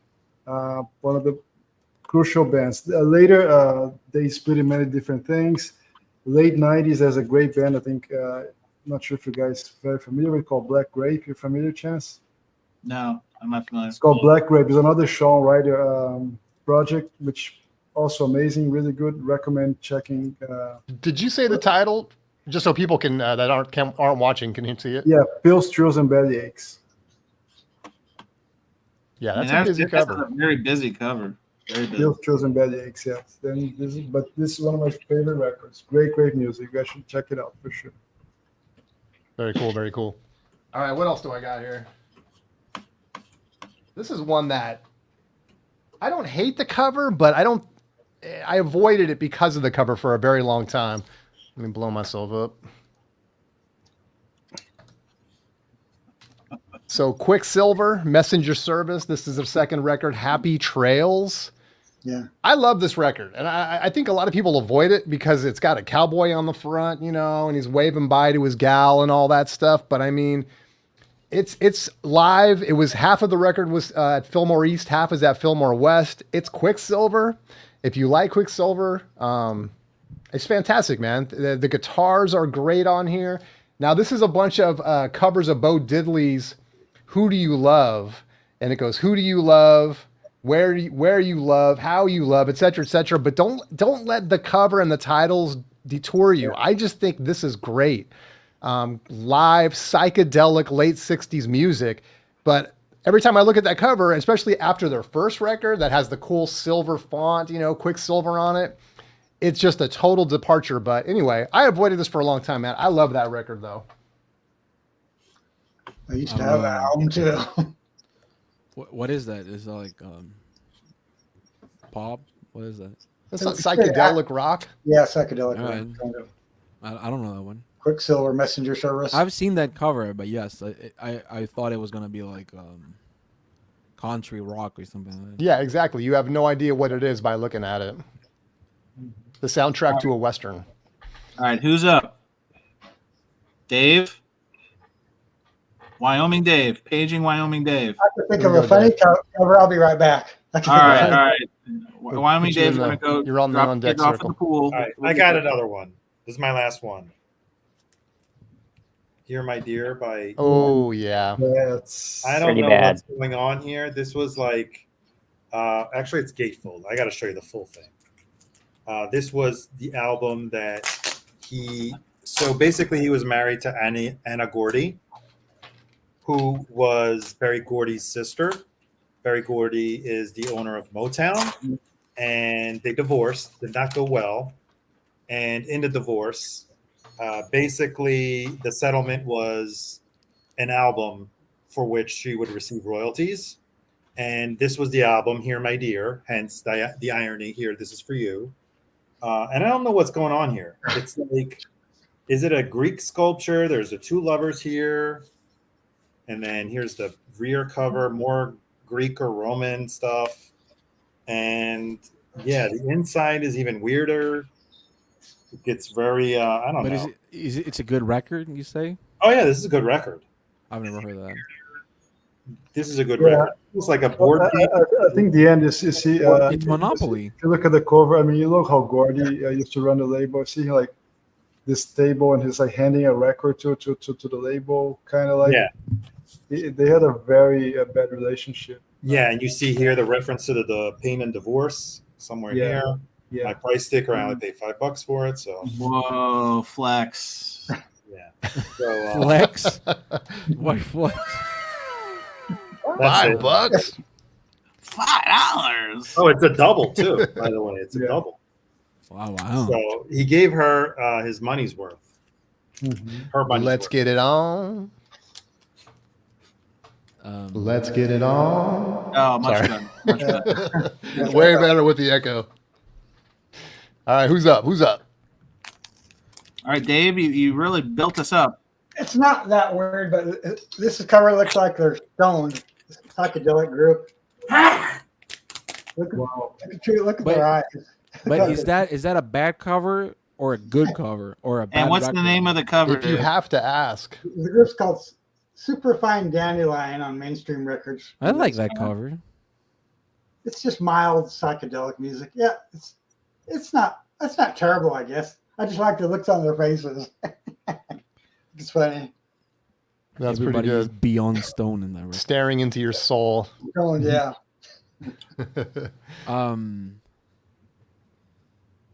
There's I don't have it here, but there's Okay. I heard the worst cover I've ever seen in my life is it's a Grace Jones single. But I don't have it here. But I can send letdown. You gotta show it, man. Come But I don't on. have. Chance, can you cut you that can look out? it up. You can Yeah, I'm gonna edit that out. Jose was a you can look it up. It's called Private Life. She's lost control. It's just Oh, the same gosh. photo, but in the back, it's her photo, but like stretched, and it always makes me happy. I remember like seeing that as a kid. Jose, the reason we do the live streams is so we don't have to look it up. I don't have any. I don't have a lot of records here. It's okay, Jose. I'll save you. I got one. All right, Right. Dawson, please save the There's segment. a Please. Yeah, little bit of a we- glare, but King Crimson Beat. It's just a note. It's just the name and the note. Oh, actually, I know the reason why they did that cover. So that cover with the little note, it's used to be what do you call that in English? Like those like library 16? type records. They were just like a bunch of like songs that would throw it up. So it's based on something. It's not an original cover. They literally just took a cover that was for like encyclopedia type records, and they put beat on it. So okay. I don't know if that saves it or not. No, but it doesn't. If you have to tell a I love story Beat. to like, Beat is a great fucking record, by the way.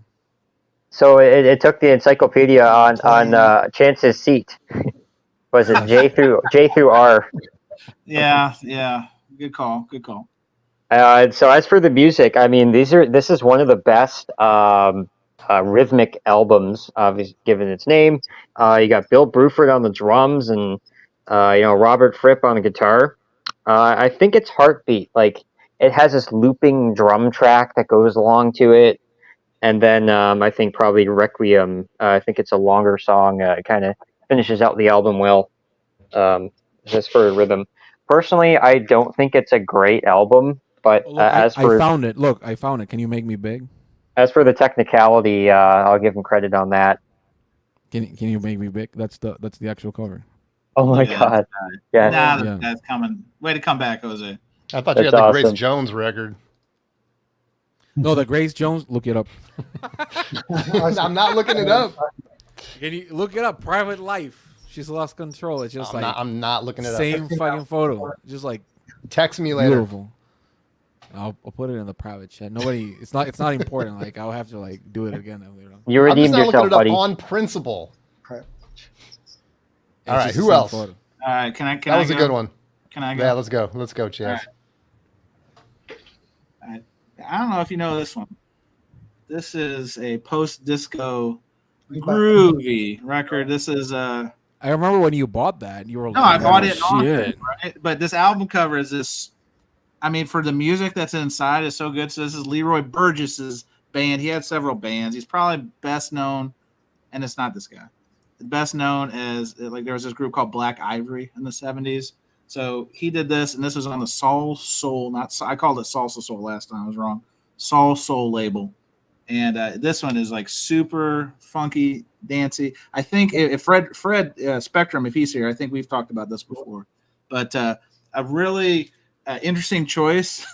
I mean, I guess coming out of like the disco era, and like I guess this is 81. I think it is. Yeah, 81. I've heard of him before. Yeah, probably not too crazy. But then you have this I guess it's ladies' legs here. So it's and a tree. So you have a tree. Right between, hang on, I got to get it in. Can we get that in frame? Yeah, there we go. So in frame, you've got a lady. It's like the Wicked Witch was trampled by the house. Except here is a driftwood. This is a driftwood tree that has come in, and then you have this sweaty, oiled up young man who. That might be my favorite front cover of the day now. I mean, I really came with it. I mean, I really was. I was shopping in my records, and I was like, what are the album covers I just cannot identify with, and here they were. So Yeah, I agree with Jason on that. yeah. I skipped my Soul session. I forgot. There would be some amazing covers. oh But yeah, looking at that one, like special price, full catalog, the Ohio players. She's got legs. yeah. She knows how to yeah, use Ohio them. players. Yeah, anything Ohio Ohio players. Craziest album covers. And I tell you what, have you guys seen this? Actually, not to derail it, but it is so hard to find Ohio players records without corner cuts. Like they're of any band, they're the most promoted, at least when I see them in the wild. If you can find one without a corner cut, grab it. That's what I do, because more often than not, like they're always corner cut. They must have been just giving them away. Like, oh, here's an Ohio players record, not selling, cut the corner and let's just give it away. Well, I guess they had to cut a few corners there. Oh, Dawson, let the jokes. Oh man, I don't have a rim shot for you on that, but I do have this. No. Sorry. No. Remember, walking in the sand. Oh, Dave. I know that song. Walking on the beach. Shangri-La's. Oh, okay, going real old. Oh, is that who? Okay, wow. That's what he Aerosmith recorded as well. remake Aerosmith. Which, by the way, Felipe, did you see they finally rescheduled the Aerosmith tour? The I said farewell tour. February now. I kept my ticket because it's pretty good and I don't want to miss it. So February of 25, it's coming to Florida. Yes. Good, great. Yeah, they kept it. They kept the same month. They kept in St. Louis. It's gonna be October. Kind of, yeah. I think so. I don't know. Yeah, and I think the Crows are still opening up for my league. Are they still opening up for yours? I think yes. I think that they haven't changed anything. Okay. Last time I saw that the Crows was America. Oh, I saw them last year, Nice. and they were actually pretty good. They were better than the time I saw before when they didn't even play half the hits. Don't you hate that when you go to a show and they don't play, like, it's maybe a hit or two doesn't make the set list, but I think they only played like one hit. No, that was great because they were playing festivals. So they were opening for Page Plant in '96 when they were touring the Unleaded tour, and the opening act of the night was Urge Overkill, which was a great show, by the way. Wow. It was a great show. Spins. What's up next? You got anything up next? I got a couple more. Bring it. I got one more. Very controversial. Let's do it. Again, I know we've learned to love it over the decades, but when you walk into a record store and you see this, oh no, Jose's gonna. Mm-hmm. What? I can't see you. Sorry. come at me, Jose. I can't see shit. My screen is frozen. Oh. All right. Well, for you and for everyone listening, Well, that's not my favorite. this is Velvet Underground and Nico. But why do you hate it? I mean, dude, it's a banana. Look at it. well, I know. to be honest, it fits a lot because the music inside that record, it's so different what was happening during that time that I just feel that it's nice to have something that it's a little different with a different type of cover. I think it's great. I think the fact that you can peel something off of it. Hold on, I have to great. blow you up now so that we can hear why Whoa. Velvet Underground and Nico cover is great. I love it. I think it's different. I think in the back you could see the actual band playing live during those liquid light shows that they were so famously about. And inside there's great photos. And it's a cover that for sure, creeped up in value. The originals were, dude. So Yeah. it's What is a that? print. Okay. It's basically a print of a You haven't guy that sold me. introduced himself. I think it's great. This one does have the peelable banana for those that are asking. Yeah, I think It's a great. damn banana. Not, I not don't my care what favorite, any of you say. Come at me in the chat. Not my favorite Velvet Underground because I'm a Dog Yule head. So Guys, I got it. I got the worst album cover here. Sorry, I have to cut the line. This let's is the get it. worst album cover ever. Oh, Johnny. Edgar Winter. Oh, come on. How dare you? They only come out at night. Just Well, look have at that. Ah! have you seen his Kind of that, yeah, I've seen that. Have you seen his brother's Thank you, Depeche Scientology Mode. record? I bring Scientology a lot, by the way. Have you seen his brother's Scientology record? No, that's a piece of shit. But the Dan cover is Hartman really good. up there. This is a killer album, man. Like putting Yeah. it on the turntable for the first time. Frankenstein, like you got the sound effects on there washing around. You got Free Ride, that classic hit radio song you want to put on, and Sorry, I'm rock and laughing at roll. Bobby Gass's comment. He said I smoked banana peels back in the '60s. All it gave me was a headache. He's smoking more than that. Amazing. Yeah, good Amazing. funky Yeah, groovy Edgar record. Winter and Johnny Winter, man. Johnny Winter shreds, and Johnny he Winter helped resuscitate Muddy Waters' career. He's on a couple of great Muddy Waters albums that he played and I think produced too, which were really, really good. I have to wash And my Edgar hands and now. Johnny performed together a lot too. Yeah, that's great electric blues, man. Really good. Who else? I got one more. I don't think it's bad. I mean, I also think it's a good record. I just found that it makes sense. It matches the title. I know that, but getting their catalog, I mean, that's one of the ones that I like the most. But this cover is so unappealing. It took me forever to feel like actually listening to it. Oh, I almost Oh, picked yeah. it. Diver Down. Yeah, Mm. I almost Yep. picked it. I mean, Diver Down has a diving flag, and but the music's always also pretty good here. But the cover is so unappealing compared to the sound, the idea. I just felt like even like Van Halen 3 has a better cover. There's a James Taylor one that looks like that. It's called Yeah. Flag. Flag, yeah. Flag. Yeah. That's also I like that cover. In yellow, yeah. Flag? Nah. Actually, the worst James. I don't have it here. Another one that I don't have here. But there's a James Taylor record here called "Daddy Love His Job." You know that one? Anybody has that one? I just know the title. I don't. Well, that's the same with Marvin Gaye one that he was getting a divorce and she's his ex-wife was like, "Hey, what's more important, me or your job?" And the motherfucker literally released the record called "Daddy Love His Job." Actually, his dad loves his work. Dad loves his work. Dad love his. I don't remember. You think I listened to that record a lot? Is that like trolling? Is that like old school trolling? Yeah, it was. Fair enough. That's OG trolling. I like. Yeah, OG trolling. It's like Carly the Simon. That's like punchline. The punchline was like months after the divorce. It's like the original diss track. Yes, but it was a horrible cover with him like full of grease or something. I think so. Yeah. Yeah, Flag's a good record, but the cover is horrible. There's a MoFi of that. Yeah, there's. Last call. Anybody else got it? I'm out. I only brought 3. I only brought 3 to the gunfight. I'm sorry. I only brought 2. Hey, Chance and Jason, just before you show the bio, I just wanted. This is the album I won. This isn't a bad cover. This is the album I won from Oops. Uh-oh. Sorry. That's not Wyoming Day. Oh, there you go. Well, I won this album cover last week from David Oh. Texas. Oh, Safe and Sound Deserter. Yeah, Safe and Sound Deserter, Bianco, who it's kidding aside, it's his wife's birthday, so he made the right choice in I not haven't being on the show. listened to it yet, but I will. You can have That's a a good one. birthday cake That's on That's a camera. good record. That's a good reissue. Yeah, I'm that's a not good saying crap. it's a bad cover. I just say I won this. I got Oh. it out this morning. Craft Records. Dave, we were hoping for a horrible cover. We have yet to see a horrible cover from you, Dave. I have to do some more homework. I don't know if I got any horrible album covers. Unbelievable, Dave.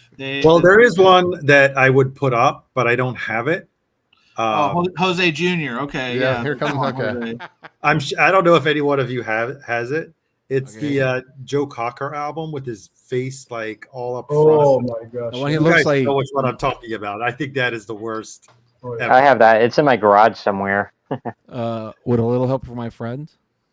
No. No, it's The a first different one, isn't The it? black and white one? Can you stand the rain? Maybe No, it's the first one. Yeah, The I one think he it's has- that one. the first one. Isn't it called "With a Little Help from My Friends" or something like The that? first album he has. His Yes, face. it is. With a little help from my friends. You're right. Yeah, 1969. I've seen the cover. Sorry. He Yep. looks like Yeah, exactly. yes. I've seen that It cover. is horrible. Hang on, That's you a mean- great you mean- record. You mean this Arnaldo? Yes. That one, yeah. That's it. Yes, that's an amazing. But that's a great Jimmy Page plays on that. Yeah, I don't know what face that is. You know, is it an O face? Is it a oh no face? Is it a It looks Indiana like Jones, the boulder's about to hit you face? Like, it looks like the woman from Matilda, the movie. Something like that. I don't know. That's the face. Looks like meatloaf. Matilda. You know, every time I talk about Forget about Matilda, movie, that. I want that cake, the chocolate cake. So Matilda. No, I like the part where like the school teacher grabs her by the pigtails and throws her right over the school. Yeah. I haven't watched the movie in like movie actually. 15 years. I think Led Zeppelin 4 cover looks like shit, but that's just me. Yeah. I mean, show it or it doesn't happen, Jose. Yeah, where is it? The last time I Fix or owned, it didn't happen, bro. The last time I owned a Led Zeppelin record was like more than 10 years ago. More. Zoso wasn't that bad of a cover. Okay, here. Let me show one more since we're rolling, and this is kind of Chance kind of inspired me on this one. Uh-oh. Jesse Johnson's review, baby. Damn, that looks like look at that Jerry curl. I love a good Jerry. Now that curl. is some '80s for you right there, baby. That looks like that's Soul like Glow. a Dollar Tree Prince. It's exactly what it is. Although he did have one good hit. What is it? Something World. What is it? It's not on here. It came out only as a single. It's not on there. It's not even on here. So it's a bad record, bad cover. I mean, even dollar store Prince isn't bad. It looks like a guy from you remember that Coming to America movie and Soul Glow. Yeah, like Soul Glow commercial. Yeah, there you go. He kind of looks like Prince, almost like. Here's a bad album cover. Oh yeah, that's Jimmy. That's a Jimmy Page saying, "Oh look, I like little girls." Austin of the Holy. Shit. Fucking Jimmy Page. Yeah. Oh, you guys said that was a dollar store Prince one? I think it's like the you find at a secondhand store. Oh, that's dude. Raspberry Beret. I got to come correct with the rim shots next time, man. I Well, got let me do them this. all. You need a new soundboard, like. Oh, you can't even hear that. That's a golf clap, but No. There's all right, we'll fix the volume on these. We're just people. If they're listening to the podcast, they can't even see, so it doesn't matter if I show it here. I think that the Eric Clapton one, Boulevard Ocean, whatever it is. Ocean Boulevard. I know it's the house, but yeah, that's a house in Miami. It's actually the Bee Gees moved to the house and started recording the disco stuff there. Yeah. But it's a whatever cover. Like when I saw it, I was and you like, know why the Bee Gees, right, Felipe? Because the house, I think, was owned by Robert Stigwood. Right. Yes. And he wanted to get Eric Clapton clean, so he sent him to his house in Miami, and that's where he started. I think he started recording the next record there in Miami, probably at Criteria. I don't know if that was actually the place where, but that's the reason why he sent Eric Clapton there, and then probably that's why the Bee Gees went there as well.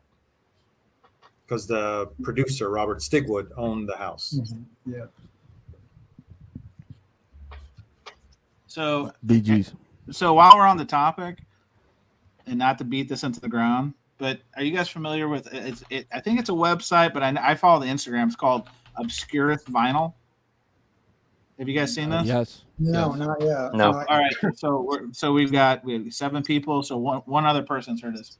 So some of these I think they make up because there's no way on God's green earth that these could really be album covers. But I'll show a couple. No, they are AI. They are AI. Oh, so they're not real? No, they're not. I thought some of these were real. Well, hang on. Let me. They have like an O.J. Simpson one and shit. Oh. Well, that's like telling me there's no Santa Claus. I mean, yeah, because I glue my balls to my butthole again. Yeah, hang on. Hey, spoiler alert. Come on. Oh. Like here's this one. I don't know. My arms are just stuck like this. Or that's very. Are you like my aunt that is like, hey, this new video of Trump saying he likes McDonald's. This album cover is called. This is by the Sticky Sweets. It's called "I Glued My Balls to My Butthole Again." I mean, I wish these were real. I mean, you can play them. They make the song up. So if you Oh play yes, I them- have heard of that. Yeah, I've Okay, heard the all right. shorts. I haven't heard the whole tune. Oh, all right. Well, There's one called Hawk Tuba- Social Hawk Tuba's Disease. got an album? Holy shit! I mean, there are songs called "None of Your Bullshit" with a "none" on it. You thought it was real? Yeah, Jose, you're right. These all look like AI now. I Yeah, thought they're this was all- a real. Oh, look at this guy. Oh, I think I went to But- school with this guy. Every dong Jose's has its right. day. They actually have audio of these. They recorded the music yeah, to them, and they it's- sound Yeah, it's a TikTok. like from the man. era. That's the Wow. album cover Chance needs. I do need this one. Yeah, this is. Man, well, I just found out there's no Easter Bunny. That was a sad one. I thought they were real at first. I know there's a website out there for strange album covers because I've seen it. Like there's the one of the guy blowing a tuba and a woman who's in like the downward dog and it's blown into her ass. You know which one I'm talking about? I guess not. Okay, sorry. Blank there's- stares. No, I mean there's some of the. Oh shit! Here we go. This guy. Here we go. Now hang on. Now these are real. This is not AI. So buckle your seatbelts. And I know the visually impaired. I'll try to present this as best I can, but this is a real deal. And I'm not even making this one up, folks. This is called the Snurds by request. and I'm assuming this is like gospel. Like, it has to be, right? Like, who on earth would think this is a good idea? Yeah, look All at your that. favorite gospel Look at his quartet face. songs of inspiration. Look at his face. Like, Where's the other two? well, hang on. So here's mean, another one. Okay, there's three of them. Here's the Dick Handler Quartet. I should have been crucified. That's not real. Do you have the Coop party music? You know what that is? No. Now Yeah, here's no, Country but Church. sure, Look at these. I mean, beautiful, beautiful. Here's one. Udo Lindenberg, Sister King Attaboy. Kong. Anyone familiar with this one? So, Sure not. oh, Sister Oregon- King Kong. Oregon Fascination by Dave Stevens. Now this one looks legit. I don't find that one too weird, right? Here. So we've got Uncle Les and Nancy Wheeler featuring Randy, which is a bad ventriloquist dummy They called look Do You high Use as It? fuck. Here it is. Now, you guys probably thought I was tripping balls, but this is the album cover I was talking about. You've never seen Wasp? Maybe I think I've actually seen that. I'm not What? I mean, you've never seen this album cover. Nope. No. Guys, like, I mean, I've never seen it in the wild. See you later, Kevin. Good to hang Wait, with the title is a Wah Snatch. That is awesome. Oh, that one was after the Rusty Trombone.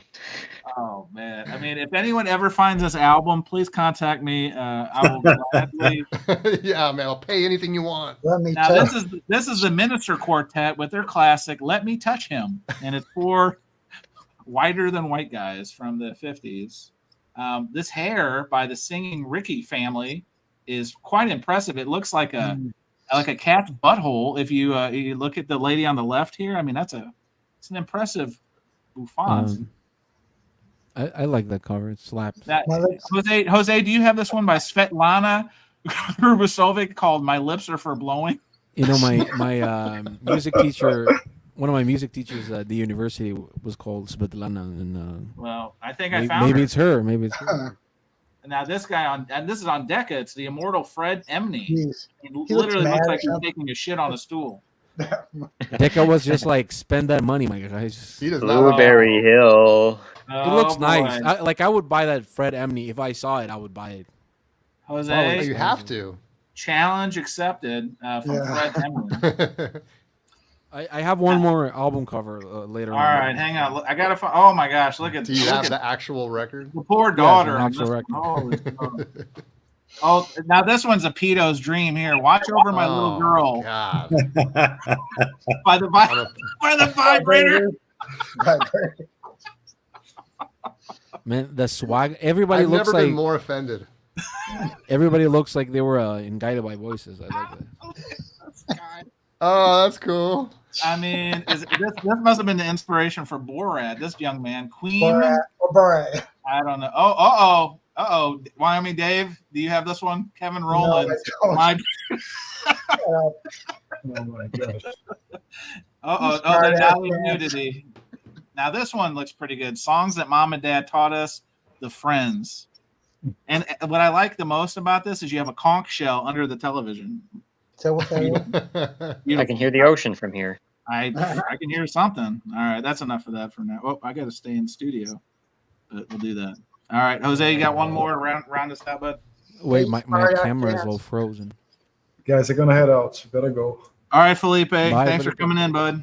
Bye. Yes, Thanks, I'm Felipe. fine. Appreciate Nice to you. meet you, Felipe. Anthony, thanks for having me, guys. All right, Nice see to you meet soon. you. See you next time. My camera is stuck Bye, on the Felipe. Kevin Rowland cover. It's stuck on the Kevin Rowland cover. Yeah. Take a screenshot quick. Jose, I'm sorry, and you're welcome at the same time. All right. I'm just waiting for my fucking froze. I think I'll come back. Let me log I mean, off we can and see come you back. fine. Yeah, you look Are all you right. there? Oh, Yeah, you're not frozen. All right. All right. So this is the cover. Marley, You what can is see it? that? Oh, Bob. Marley Tats. Yes. It's an experimental record. It's not a Bob Marley record at all. But there's a song called We Are All Bob Marley. It's my favorite guitar player of all time, Bill Orcutt. And that's the cover. And I love it, but I don't know what the fuck's up with it's all Bob Marley tattoos. That's it. It's not It's intense. Oh man, some of these album covers, I just can't.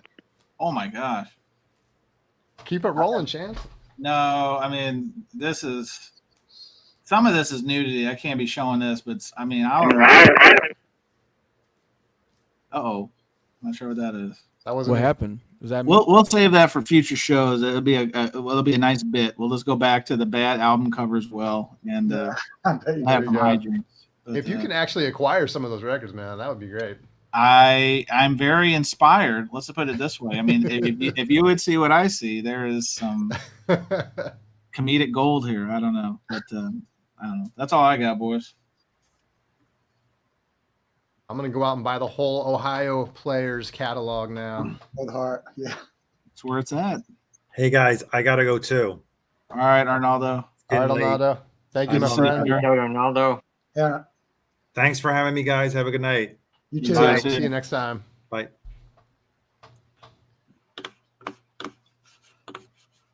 Well, Spins, anything left on the docket?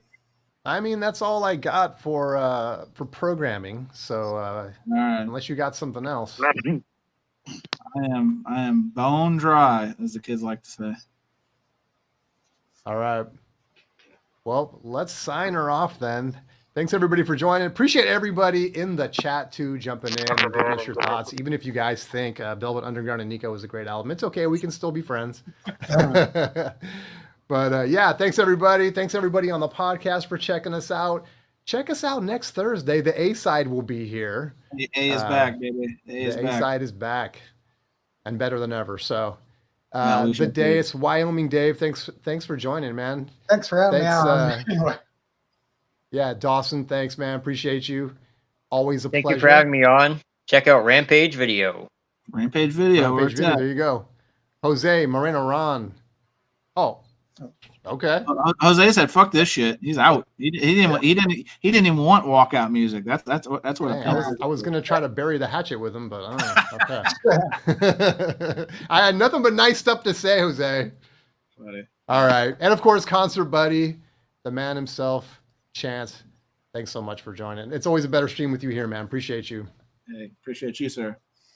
All right, everybody. Thank you, We will guys. see you next time.